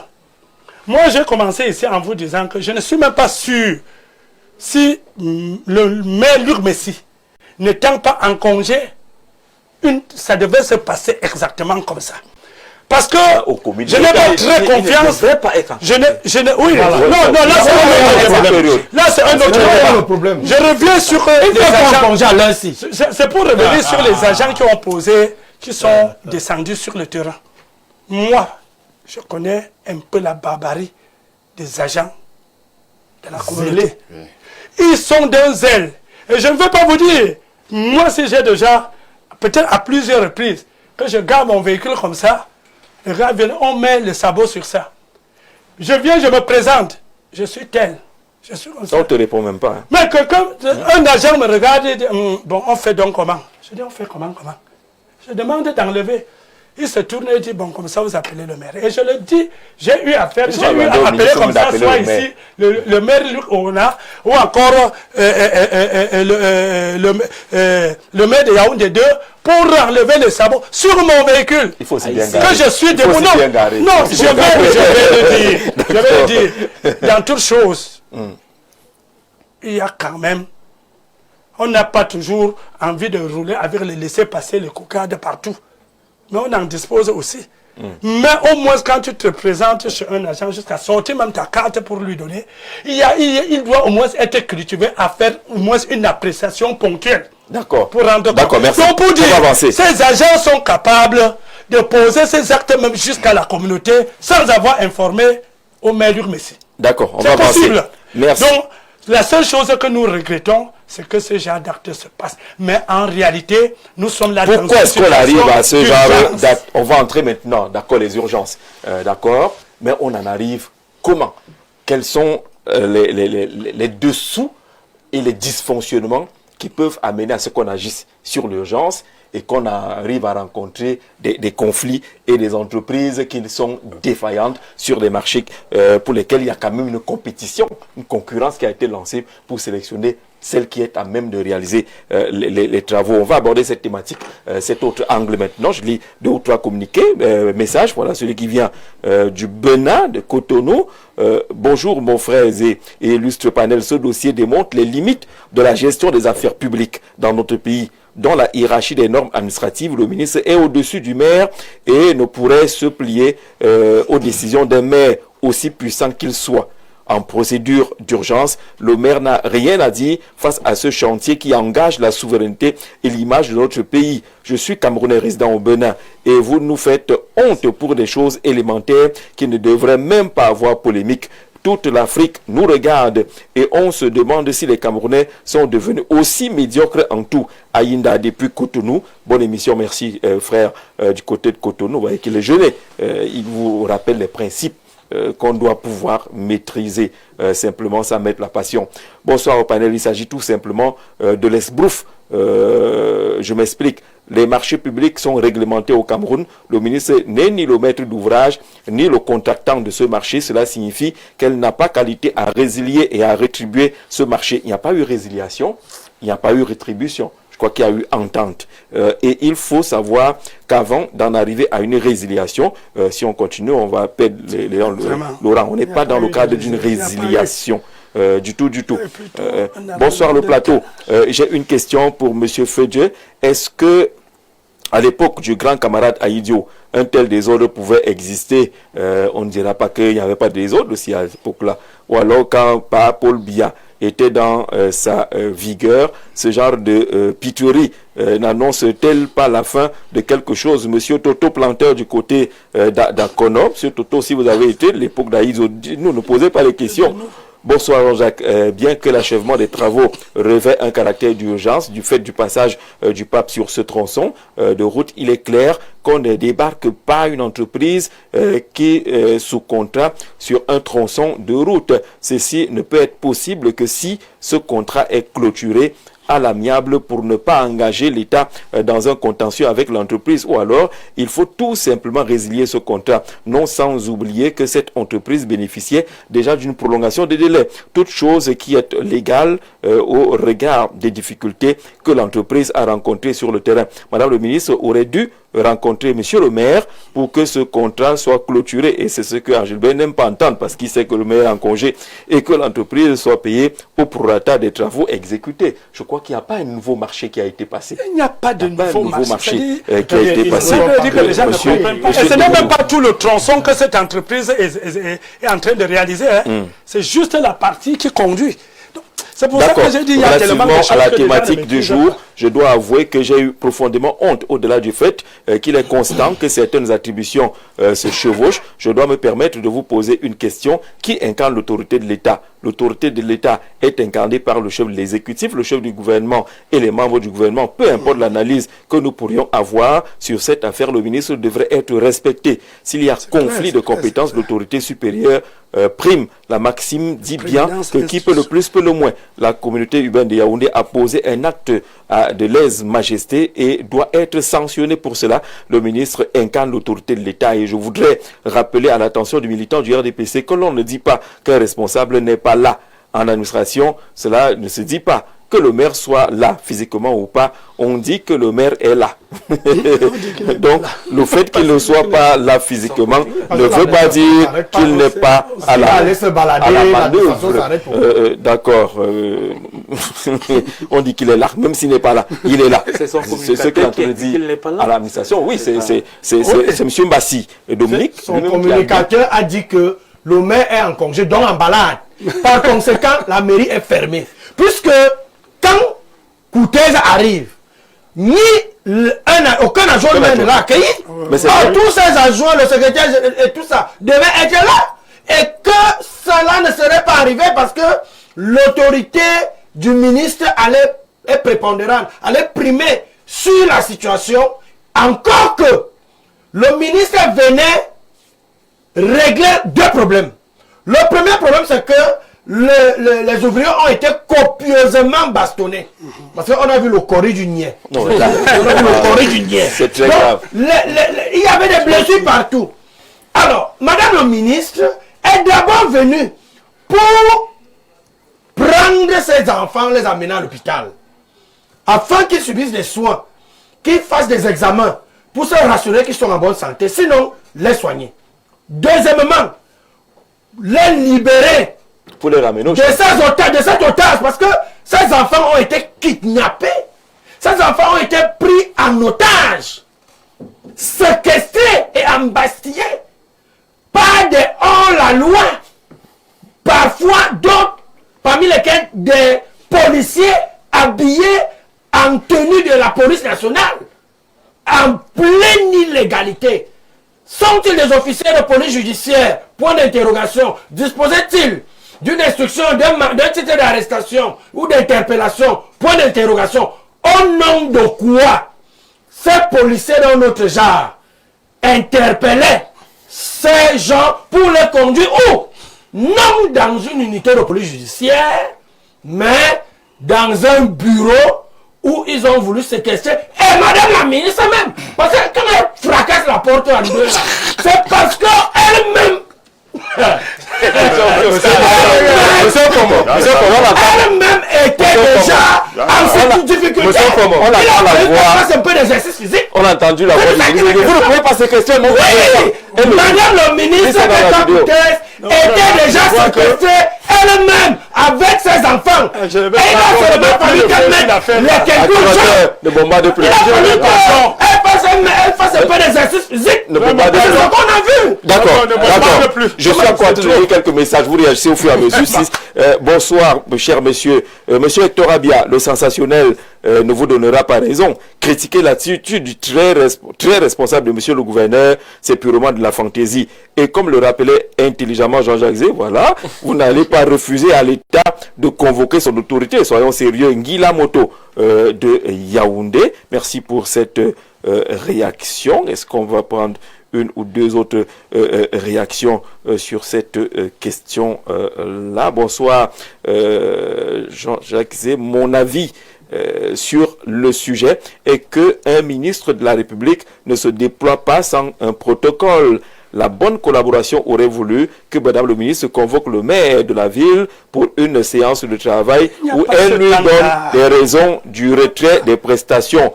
Marquer Fouet, depuis Bafang, entre-temps, que font les agents qui ont été enlevés? Comme le dit Gilbert, il ne faut pas aller à l'école pour savoir que l'administration a les règles. Madame le ministre ne peut pas venir intervenir de cette manière dans le chantier de la communauté urbaine. Quelle que soit l'urgence, elle devait saisir le préfet et le maire et chercher des solutions urgentes pour ce chantier. Elle ne peut pas venir directement avec une autre entreprise alors qu'il y a eu une autre sur le terrain. On est où là? C'est quel pays? Alors il a signé, mais la police nationale n'est pas aussi parfaite. La tenue ne leur donne pas le droit de donner des coups de poing aux civils. Francis, depuis Douala, sur cette question, bonjour Monsieur Zé, vraiment, ce pays n'a plus de repères. Nous sommes donc tous d'accord que la décentralisation dont on nous chante tous, toujours, avec tout un ministre, est du bluff. Ce chantier ne concerne pas le ministre. Elle est là comme conseillère. Si un chantier est bloqué, faute de moyens, elle adresse au Minifi pour faciliter les finances et non offrir un spectacle. Alors, on est donc dans cette demeure. On est dans cet encadrement. S'il vous plaît, oui, on est dans cet encadrement. Les délais sont courts, l'urgence est là. Je rappelle que ce qui s'est passé, c'était vendredi, qui était un jour férié. Mais on avait obtenu de ces entreprises qu'elles vont travailler même les jours fériés et le dimanche. Et c'est pendant ce jour-là qu'on est parti les enlever. Le préfet est censé être en week-end et tout le monde est censé être en week-end. Alors sur cette... Oui. Jean-Jacques, je veux bondir sur le message là, Jean-Jacques. Voyez-vous, il n'y a pas conflit d'intérêt parce que j'entends dire là que la décentralisation est montée, la décentralisation est descendue. Il n'y a pas de conflit d'intérêt. Le ministre connaît son rôle, le maire connaît son rôle, mais sauf que là, il y a urgence. Et c'est l'État qui prime. C'est tout. Donc, elle n'a pas retiré ce marché. Vous voyez un peu, Jean-Jacques. Cette entreprise ne va pas seulement exécuter ce tronçon-là. Il y a aussi Etetak, Oyoma Bangla. Mais vous voyez, elle ne retire pas ça. Ara Contractor vient seulement faire le petit tronçon qu'on dit là, c'est tout. Elle n'a pas retiré ce marché à cette entreprise. C'est juste pour exécuter. Qu'il y avait une entente avec les entreprises. C'est tout. Je ne peux pas. Moi, je viens. Dès que l'argent sera là, tu viens me voir. Pour parler comme au quartier. Oui. C'est tout. J'ai commencé ici en rappelant que les travaux n'avançaient plus. Bien que ça n'avançait plus, ce n'était pas la faute du maire de la ville, parce qu'il n'y avait pas les moyens pour que les travaux s'avancent.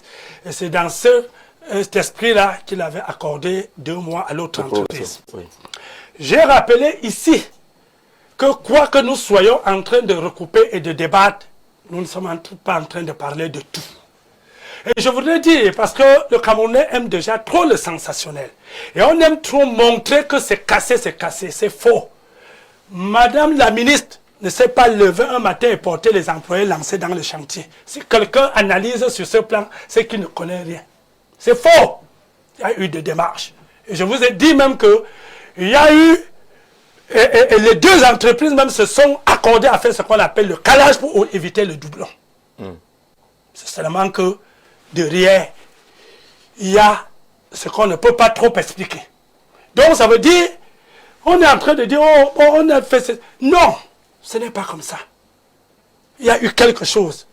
Peut-être après, les gens ne se sont plus accordés sur ce qui devait être fait. Et effectivement, c'est une route. Moi, je le parle, c'est malheureusement même ma route.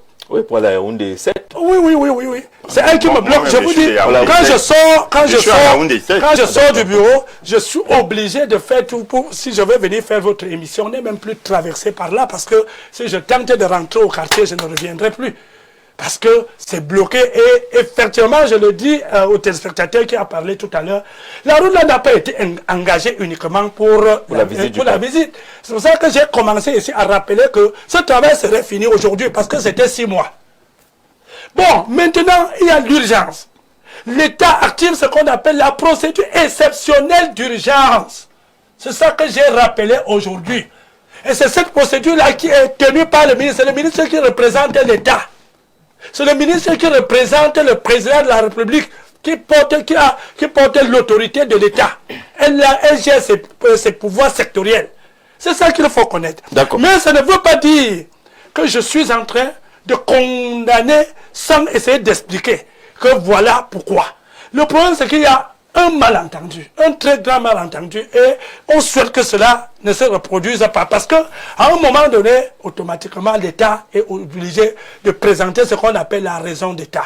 Il faut éviter les précédents, parce que même la mairie, si on donne l'impression que quand la mairie décide, même l'État ne peut plus c'est qu'on ne pourra plus D'accord. gouverner. C'est un peu ce que Donc, Patrick Loga... automatiquement, on est obligé. D'accord, c'est un peu ce que Patrick Loga de Bastos dit dans son message. Bonsoir à vous sur le plateau. Ce problème est la face cachée des véritables visages des hommes qui nous dirigent. Comment expliquez-vous qu'un ministre soit séquestré et pour venir dire que le ministre n'a pas qualité? Monsieur le maire a le devoir de discipliner son personnel et que chacun reconnaisse sa place dans ce gouvernement. Patrick Loga. Non, je dirais même que ce personnel-là, je dirais même, et je le dis là, en regardant que il faut que dès que monsieur le maire prend les dispositions, il doit sanctionner et que ça doit être communiqué.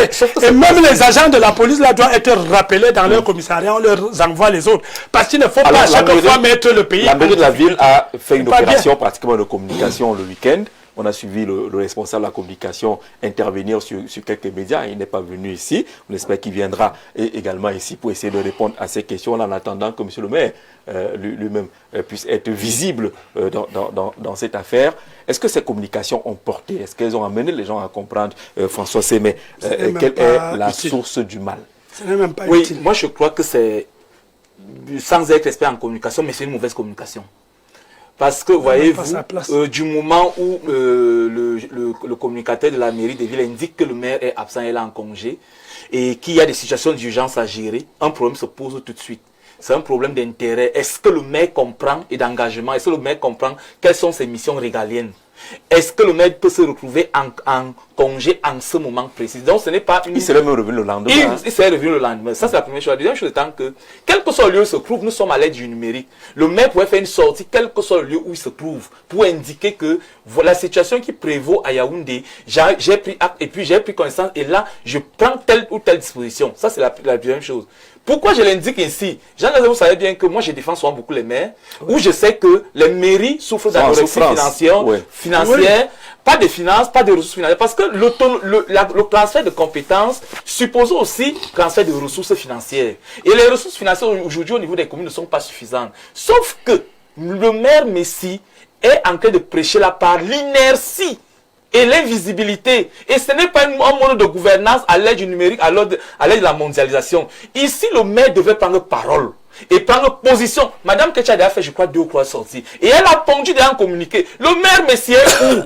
Et à ce niveau, je vous dis qu'il y a 2 leviers qu'il faut prendre, qu'on peut activer. Le premier levier, c'est que on peut activer on peut convoquer un conseil extraordinaire pour le décharger. Ça, c'est la première option. La deuxième option, c'est qu'il faut sanctionner tout ce parce qui a donné l'ordre.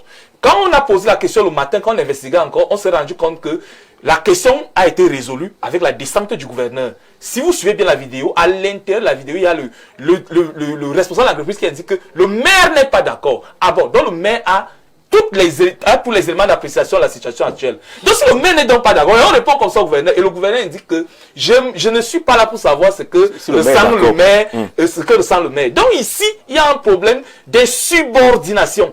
Et en cas d'insubordination, cela suppose donc que le maire est le donneur d'ordre.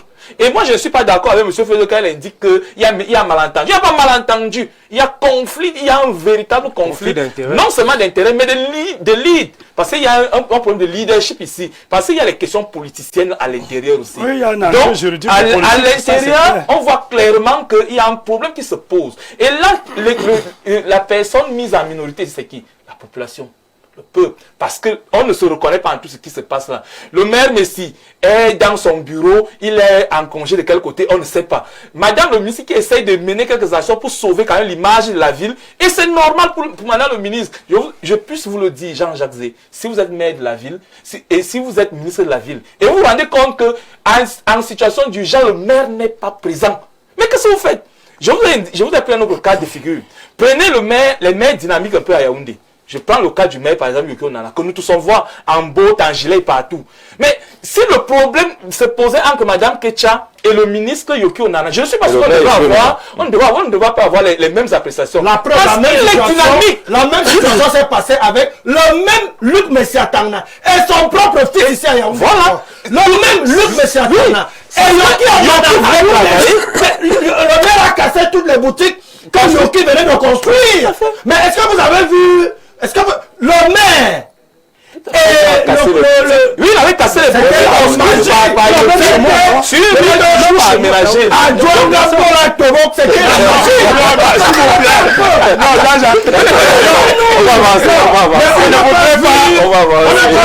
Non, je ne voudrais pas.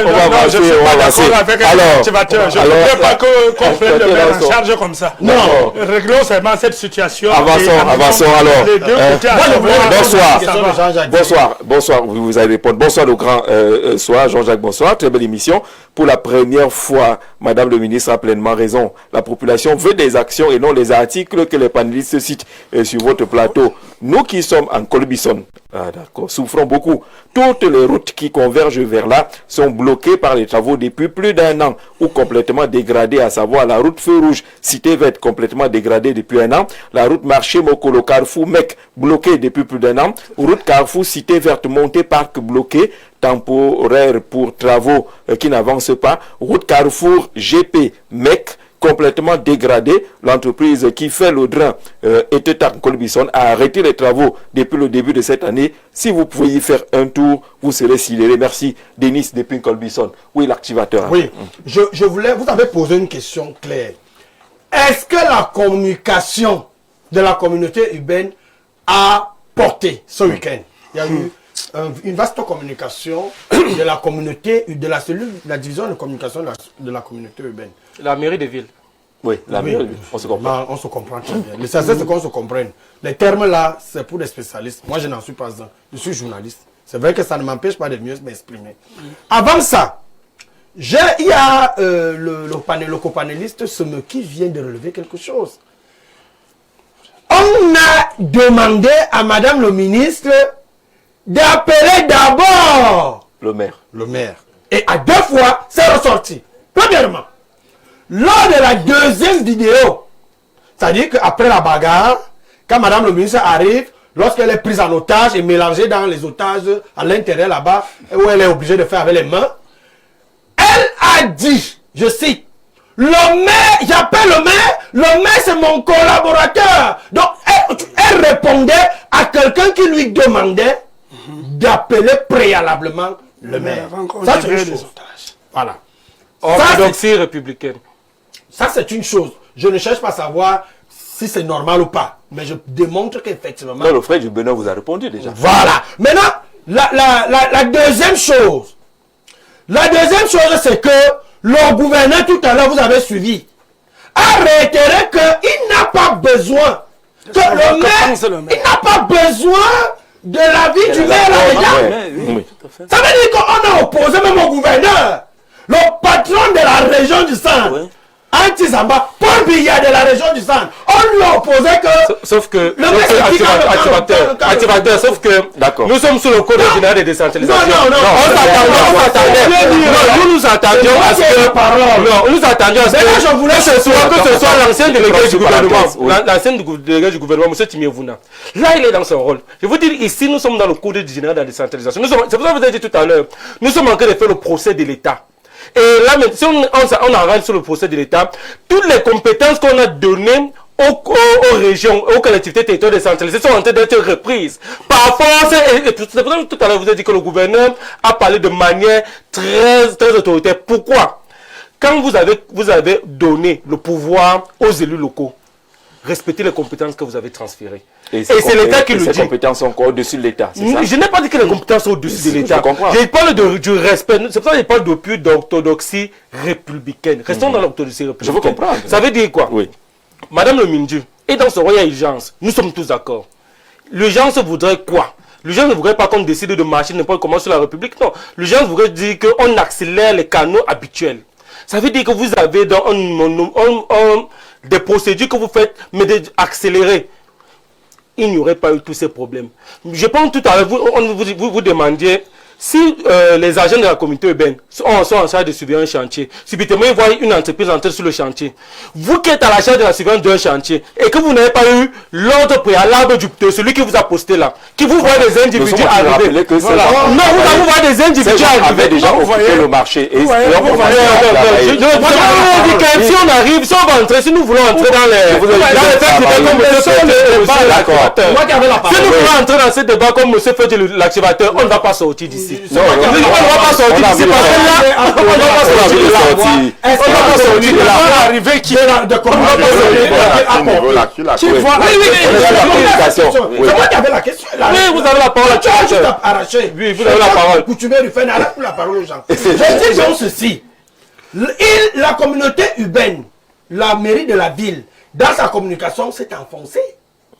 C'est enfoncé. Et là, c'est un journaliste qui te parle, rédacteur en chef même, qui te parle. Premièrement, il a confirmé sur le plateau d'une chaîne de télévision concurrente que effectivement, ces ouvriers ont été molestés. Non, amenés Bastille. à l'hôtel de ville. À l'hôtel de ville. Donc, il reconnaît la séquestration. Il reconnaît que on les a enlevés d'un point A pour un endroit inapproprié. Des intrus. Alors qui? Des intrus. Qui? Des intrus. Non, ce n'est pas avec toi que je parle. Moi, je parle pour les téléspectateurs, pas avec toi. Le débat n'est pas entre nous. Le débat, c'est... Je réponds aux questions de Jean-Jacques, mais en parlant au téléspectateurs. Oui. Donc, qui? Il y avait deux qualités. D'abord, l'égarement de la communauté, en service à la communauté urbaine, puis les brebis galeuses du prestigieux corps de la sûreté nationale. C'est de ça qu'il est question. Un, voilà d'abord une très grosse erreur de communication. Deuxième chose, il dit que un bâtiment, donc une portière, je ne sais pas comment vous appelez ça, un battant, merci, était ouvert et que l'autre était fermé. Madame la ministre pouvait passer, donc pouvait faufiler comme un rat. Donc Madame la ministre pouvait, vous voyez son gabarit, passer comme un rat. Mais je rappelle qu'elle a fait, c'est même une injure. Elle a fait les choses des mains là. Donc elle devait se faufiler.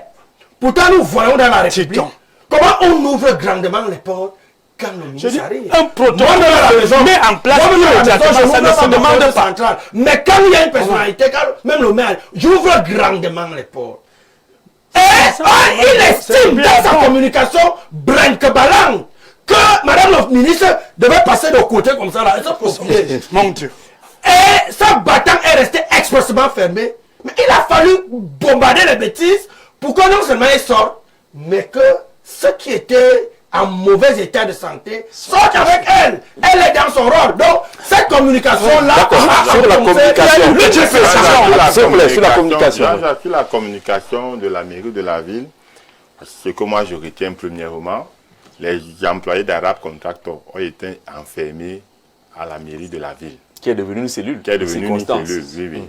Deuxièmement, cette entreprise a été, l'entreprise recrutée par la mairie a été incapable de réaliser les travaux. Il a dit cela. Elle était incapable. Raison pour laquelle on a fait une prorogation. Troisièmement, le maire est absent. Non, il a dit cela, le maire est absent. Et c'est grave. Il a dit le maire est absent. Jean-Jean, je me rappelle, un commissaire de police m'avait dit, il est actuellement commissaire de police, il me dit, je voulais voyager, mais je ne peux pas. Pourquoi? Parce que les élections approchent. Le délégué a dit que personne ne bouge. Comment? Personne ne bouge. Donc je ne sais pas ce que le maire n'a pas fait emballage. Il a même bougé. Donc il ne devait pas partir. Il devait être là sur place. Il a mis le maire en congé. Et le responsable de la communication vient encore noyer monsieur le maire. Oui. Et actuellement, Jean-Jean, vous voyez, le maire est absent. Il ne répond pas. Madame le ministre arrive donc à la mairie. Vous-même, dites-moi un peu. Elle doit poireauter là. Voilà. Elle doit agir. C'est pourquoi je vous ai dit, j'aime cette femme. Le maire je voudrais... Le maire ne connaît pas les affaires. Je voudrais qu'elle... Je voudrais qu'elle puisse son action. Parce que c'est bien. Bertrand, la parole. Oui, Jean-Jacques, j'aime bien cette femme-là et je voudrais qu'elle poursuive son action. Pas seulement qu'elle se limite là, qu'elle continue même. Il y en a d'autres chantiers. Parce que moi je ne suis plus à l'aise dans ce pays-là. Et maintenant, pour chuter, quand il vient dire que soit la mairie n'a pas l'argent, ceci, cela, mais le ministre dit bien que si cette entreprise n'a pas les moyens, moi je viendrai avec une entreprise qui peut réaliser ces travaux momentanément. Et après, on va revoir les questions d'argent. Les questions d'argent, c'est tout. Je ne vois pas pourquoi il y a problème. D'accord. Alors, on est donc sur cette question. Oui. L'entreprise n'a pas d'argent. Je voulais que les experts parlent en experts maintenant. Comment fait-on pour sélectionner une entreprise qui n'a pas une surface financière suffisante pour réaliser les travaux? Techniquement, Jean-Jacques, on ne peut pas le dire. Dans la mesure où, lorsqu'on lance les DAO, les appels d'offres ouverts, il n'y a pas de... Que ce soit les ASMI, les appels d'offres ouverts, il n'y a pas de... Il y a une concurrence qui est déployée et il y a une communication et il y a une publicité qui est faite tout autour. Justification de fonds. Donc, on ne peut pas dire qu'une entreprise n'a pas de surface financière conséquente du moment où on lui a activé le marché. Parce qu'il y a eu concurrence. Ça, c'est la première chose. Ça, c'est le principe. Ça, c'est le principe. Dans le monde idéal. Maintenant, dans le monde idéal, dans le Cameroun, parfait. Oui. Maintenant, quand l'entreprise vient donc indiquer, parce que ça c'est la communication de l'entreprise qui indiquait qu'ils avaient besoin d'avoir le premier décompte et qui tardait à arriver. Là, un problème se pose. C'est un problème de mise à disposition. Le décompte, c'est quoi pour ceux qui le regardent? Le décompte, c'est la première tranche du marché qui vous permet de, lorsque vous avez préfinancé, qui vous permet quand même d'avoir une dose de l'avance. En fait, oui, c'est une... Il faut préciser parce que tout le monde ne comprend pas. La première partie d'argent. Sur l'enveloppe du marché. La première partie d'argent. Oui. Voilà. Donc, c'est donc cela que l'entreprise réclamait et l'entreprise ne l'a donc pas eu à temps. Et l'entreprise est donc retournée vers le maire, indiqué donc au maire que là, nous avons attendu, nous ne pouvons plus avancer avec les travaux, nous voulons un peu de ressources. Le maire... Et la prorogation a lieu quand? La prorogation... Là, on sait déjà que le pape vient là. Oui, c'est ça. Le problème qui se pose avec la prorogation, c'est ça en fait qui va motiver un peu l'action de Madame le ministre. Parce qu'en fait, la prorogation va couvrir jusqu'à toute la période de la visite papale. Voyez-vous. Là, le problème se pose techniquement. Madame le ministre ne peut donc, il faut donc les questions de coordination. Attendre que ces gars reprennent et nous sommes dans l'incertitude. C'est pas Madame le ministre Ketcha Kodes qu'on va aller indiquer comment faire pour vérifier si les liquidités sont disponibles. Elle a certainement donc vérifié, elle a vu que l'argent n'allait pas arriver à temps. Elle a donc décidé de contacter une entreprise qui peut attendre. Parce que c'est là où elle a accepté faire les travaux. Sans moyens. Et attendre d'être payé après. Ce qui est intéressant, c'est qu'elle dit, elle les met après côte à côte pour que, en fait, il y a soit ce qu'on appelle soit les co-contractants. Et maintenant, si vous n'êtes pas, donc après vous pouvez vous accorder. Elle le dit clairement. Donc en fait, même elle a fait comme une bonne maman.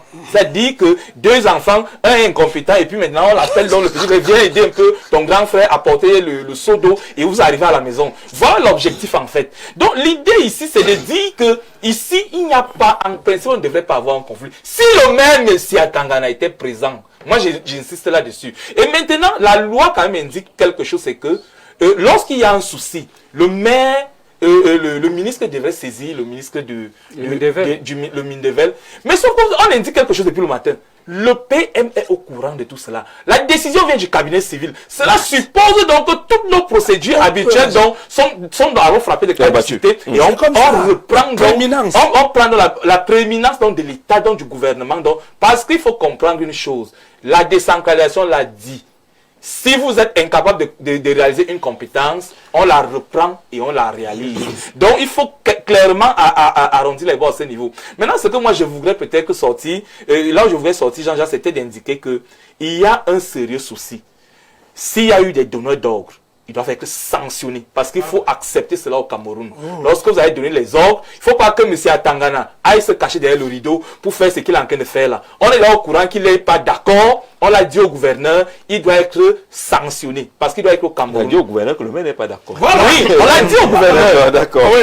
On est sur les procédures, les choix de ces entreprises. Est-ce que ce n'est pas là-bas l'origine du problème? Parce que le chantier en question ne date pas de l'annonce de la venue du pape. Ce n'est pas un volier où on a vite fait quelque chose là. Parce que là, ça répondait à un besoin ponctuel. Là, c'est un vieux chantier qui paralyse pratiquement tout Yaoundé 7 et les gens qui vont à Okola, les gens qui vont à Ivodoula, un peu plus loin là-bas.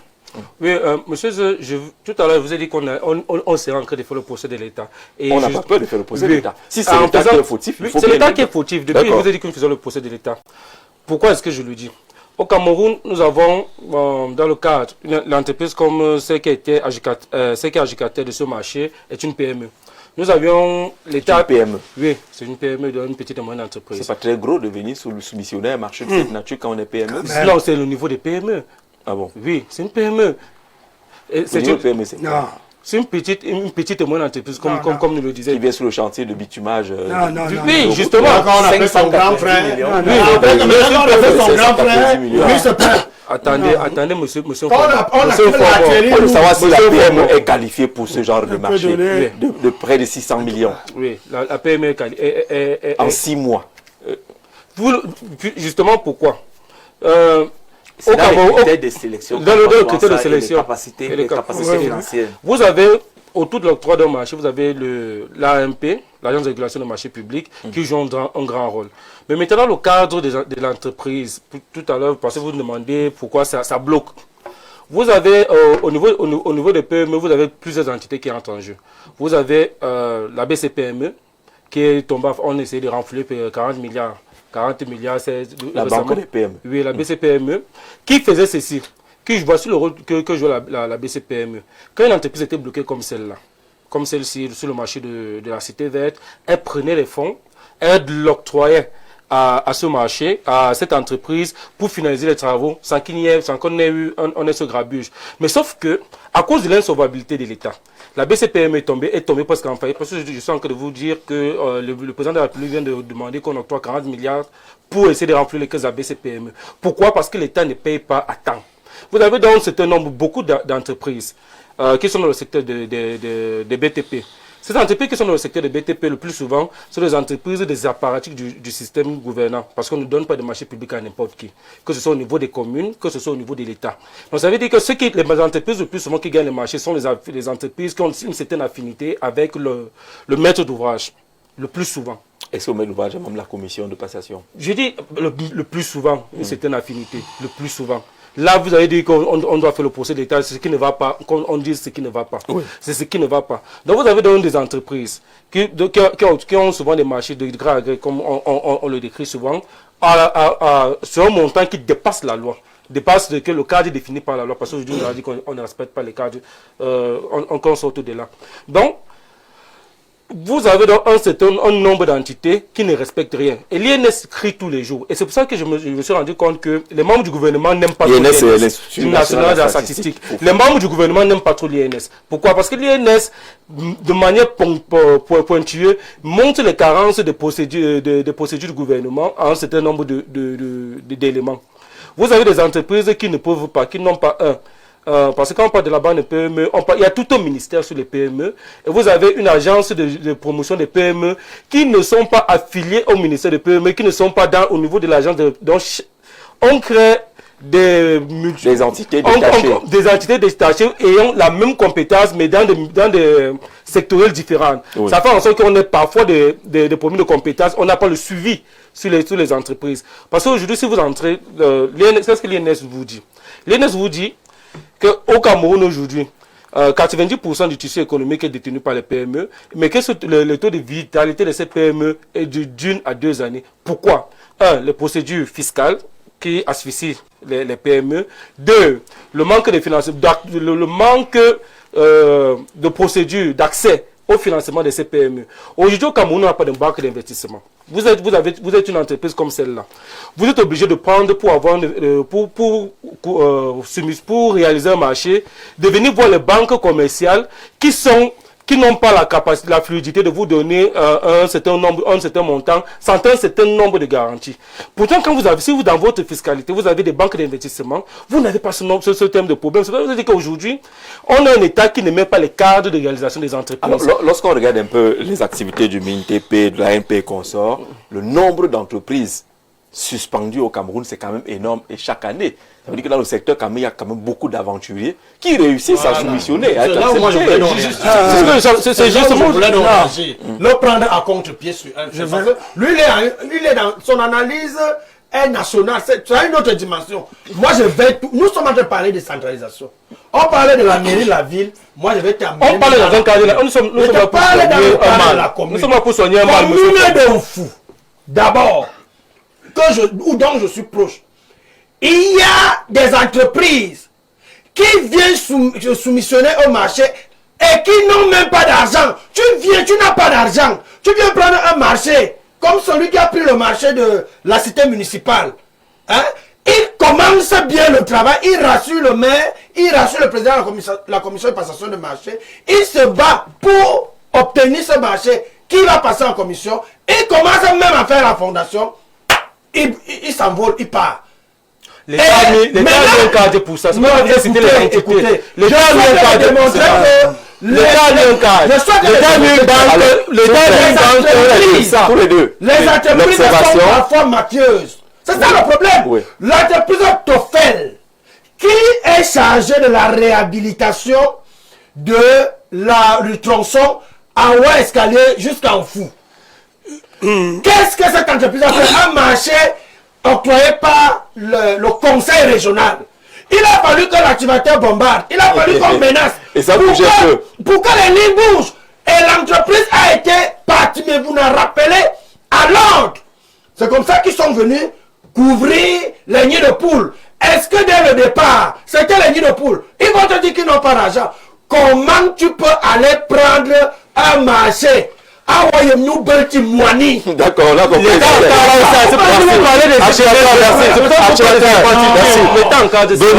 pour la précision, il y a donc un cadre, mais on se rend compte qu'il y a des gens qui réussissent à passer entre les mailles de ce cadre-là. Qu'est-ce qui se passe? Est-ce que ce n'est pas la corruption très poussée? Est-ce que ce n'est pas le copinage? Est-ce que ce ne sont pas nos propres entreprises qu'on a dans la poche avec les prêtres? Non.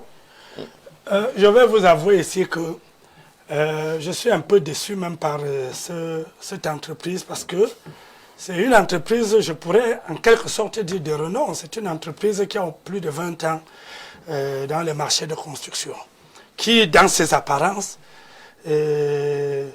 démontre vraiment une certaine capacité à réaliser de grands travaux. À tel enseigne que même le début, lorsqu'ils ont démarré les travaux, je pense qu'on était tellement confiants que au moins cette fois-ci, une entreprise qui va aller au bout. Et je veux dire ici que il y a mon compagnoniste qui s'est posé la question ici. Oh, c'est un élu local qui parle. Je vais vous dire que si je voudrais mettre même l'émotion dans cette histoire, c'est que j'allais aller très loin. Parce que je ne peux pas vous dire combien nous avons souffert avec les populations. Je vous ai dit, je suis à 2 pas de là. Je suis derrière le collège Meillon-Mer. Donc vous trouvez que c'est chez moi là. Et les populations ont tellement souffert, nous avons passé bien du temps à expliquer aux populations, voilà. Jusque-là, il n'y avait pas de problème. Hein. On a réussi à contenir les populations. Mais l'incident qui vient se produire, je vais éviter 2 choses. Il ne faudrait pas qu'on donne l'impression, effectivement, que l'État ne contrôle plus rien. Non, l'État contrôle. Et c'est pour cette raison que, heureusement que le président Jean-Jacques vous a un peu vite recadré lorsque vous avez voulu critiquer le ton du gouverneur. Un ton que j'ai même trouvé trop modéré. Parce que généralement, on a la chance, le gouverneur du centre, tout comme le préfet, c'est des gens qui ont des tons très modérés, très respectueux. Quand quelqu'un vient dire, mais vous voulez la guerre? Et puis il parle. Et puis quelqu'un a quand même le toupet de lui dire, le maire a dit que... Donc il ne sait même pas que le monsieur qui est debout représente le chef de l'État. Donc vous voyez, c'est entre dans ce que j'ai tout de suite condamné le comportement des agents de la commune. Donc il n'est même pas cultivé, il ne sait pas que c'est le chef de l'État qui parle là. Allez-vous donc décentraliser sur alors, non, donc, allez-vous la décentralisation. Je voudrais allez-vous la décentralisation. Si le gouverneur peut déjà prendre la place du président de région, je vais donc vous dire. Je vous rappelle donc ceci. Je vais dire une chose. Vous savez que ce genre de décentralisation. Vous savez, la décentralisation. Écoutez un peu. Il y a l'État. Avant la décentralisation, je vous renvoie dans l'article 4 de la Constitution. On vous dira l'autorité de l'État est assurée par le président de la République et le Parlement.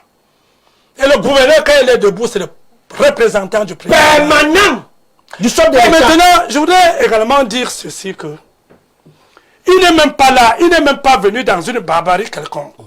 Il vous dit, faites ceci, vous exécutez. J'ai compris ici, quand On essayait de décrire le ministre, on dit non. Le ministre devrait même saisir le préfet et le préfet tient une réunion. Est-ce que vous savez que le préfet est le représentant permanent du membre du gouvernement? Vous connaissez ça? Donc, vous n'avez pas à créer un conflit ou un malentendu entre le ministre et le préfet alors que le préfet représente que le ministre. Exemple, aujourd'hui, pour descendre, décanter la situation, c'était qui? Le préfet et le gouverneur était à côté du préfet. Donc, moi j'ai dit une chose, j'ai l'habitude de dire quelque chose. Il manquait le maire de la ville. Donc j'ai l'habitude de dire. C'est mauvais dans le protocole. Le maire de la ville n'était pas là. Quand le gouverneur était là, le maire de la ville était où? J'ai l'habitude de dire quelque chose en politique, aux adversaires politiques. J'ai l'habitude de dire aux adversaires politiques que si vous trouvez que nos lois sont mauvaises, faites tout pour imposer un rapport de force pour que les lois soient améliorées. La même chose que je vais le dire, la même chose que je vais le dire en tant qu'élu local aussi, qui souffre, n'est-ce pas, du non-transfert de compétences comme tout le monde et tout, du moins totalement, le non-transfert total. Alors je le dis, lorsque nos lois permettent certaines issues, certaines facilités ou encore certains ont une certaine pression sur les élus, ce sont nos lois que nous avons votées. Nous laissons le temps de les améliorer. Si nous allons améliorer jusqu'à mettre carrément l'État à côté, ça sera le temps là. Mais pour le moment, si l'État a encore l'autorité... Bonsoir Jean-Jacques, vraiment, c'est une honte pour le Cameroun. Il faut l'arrivée du pape pour faire les routes. Il ne faut pas organiser les débats inutiles. Comme tu es en train de suivre, ce n'est pas inutile, mon frère. D'accord. Joseph Désiré, depuis Bali, tu dis que quelqu'un est porteur de malchance. C'est toi seul qui sais de quoi tu parles. Bonsoir.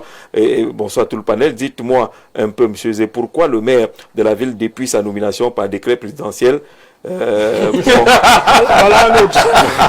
Non, attends. Ce qu'il veut dire. Non, d'accord. Par décret présidentiel, à ce jour, on a jusqu'ici eu des conflits avec tous les maires d'arrondissement, avec les ministres et autres. Par contre, la communauté urbaine étant encore en charge de ces services avait une bonne feuille de route et faisait son travail et le bon travail, aménagement des routes, insalubrité et bien d'autres. De vous à moi, n'est-il pas nécessaire de dissoudre ce poste encombrant qui ne fait pas du travail et utilise les fonds qui pourraient nous aider dans les mairies de chaque arrondissement afin que ces maires puissent travailler dans leur zone de compétence. Et on sort par là, justement par les compétences des maires d'arrondissement. Ce tronçon-là est dans un arrondissement. Peut-être que dans une forme de décentralisation plus poussée, le problème serait réglé par un maire d'arrondissement très facilement. Non, j'en ai pas forcément. Moi, je dis toujours, il faut une véritable planification. Et chacun doit connaître son rôle. C'est-à-dire, on doit définir quel est le rôle du ministre, quel est le rôle du maire de la ville, quel est le rôle du maire d'arrondissement. Je pense que si on fait une véritable planification, il n'y aura pas de conflit. Personne ne va empiéter sur le travail de l'autre. Au niveau des collectivités territoriales... C'est ce que Amara dit depuis Abidjan, par exemple. Salut, comment le Cameroun peut tomber bas? Un budget défini, un comité d'organisation avec des rôles bien déterminés, définis sous la coordination du préfet, peut mieux gérer cette affaire sans déranger la quiétude du peuple. Amara, on salue Abidjan. On salue Abidjan. Monsieur Zé, oui, je sors par là. Il y a un autre problème. Tout à l'heure, quand vous disiez que la mairie n'a pas d'argent pour payer pour faire la compte, ça pose aussi le problème de l'unicité des caisses et de la centralisation des CAC. C'est pour ça que je dis que si on prend ce problème terre à terre, nous sommes en train de faire le procès de l'État sur la décentralisation.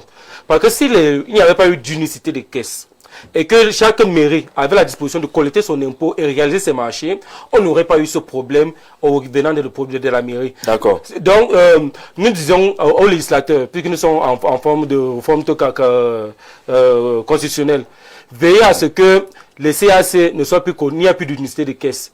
Si on le fait, chaque mairie, on pourra autonomiser les maires, les élus, et ce n'est pas monsieur le conseiller qui pourra me contredire. Les élus locaux souffrent de cela. D'accord, c'est ça qui cause cette... C'est connu. Bonsoir, monsieur Zé. L'entreprise Arabe Contractors est-elle assez liquide Et la boucle de l'allée qui traîne, pour point d'interrogation, c'est costaud, la boucle de l'allée. Il faut 14 milliards. Jean-Jacques, ce que je voudrais indiquer, c'est qu'à la fin de tous nos échanges ici, il faut reconnaître une chose, c'est que le maire est censé trouver des solutions. Que le maire de la ville trouve des solutions pour pallier à des situations urgentes. On n'ira pas briser les portes là-bas.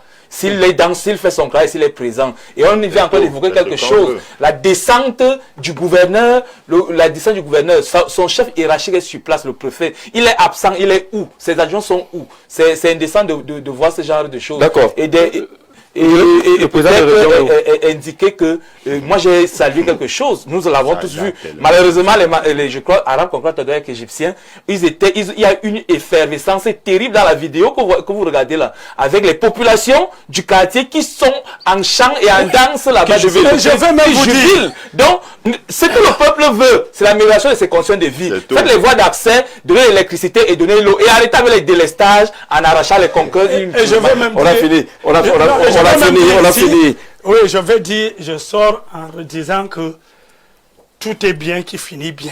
Le gouverneur est venu, il a dit le mot qu'il fallait. Il faut respecter les instructions du ministre. Et on veut que cette route soit livrée. Et je sors en rappelant ce que j'ai dit ici. J'ai rappelé ici. Jean-Jacques, je sors, Jean-Jacques. Que les procédures soient respectées. Oui, Jean-Jacques, en termes de procédures. Dans la normalité. Laissez-moi sortir. Benoît. Je dis ceci. Non, je rappelle ce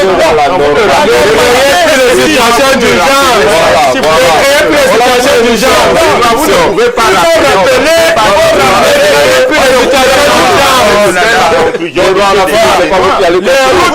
vous avez compris. Les routes d'intérêt national et stratégique relèvent de l'État. L'État a décidé de faire ce qui est en train de se faire. On applaudit que ça soit déclaré pour servir les populations et les habitants. Demain, vous avez le temps d'aller faire vos meetings pour célébrer l'anniversaire du RDPC. Oui, c'est bon. Tu n'as pas la parole. Et allez dire tout ça là-bas. Ce qu'on dit, c'est que l'État doit fonctionner normalement. Ne venez pas toujours dire quand ça tourne mal que l'autorité de l'État. On convoque tout ça lorsque la normalité n'existe pas.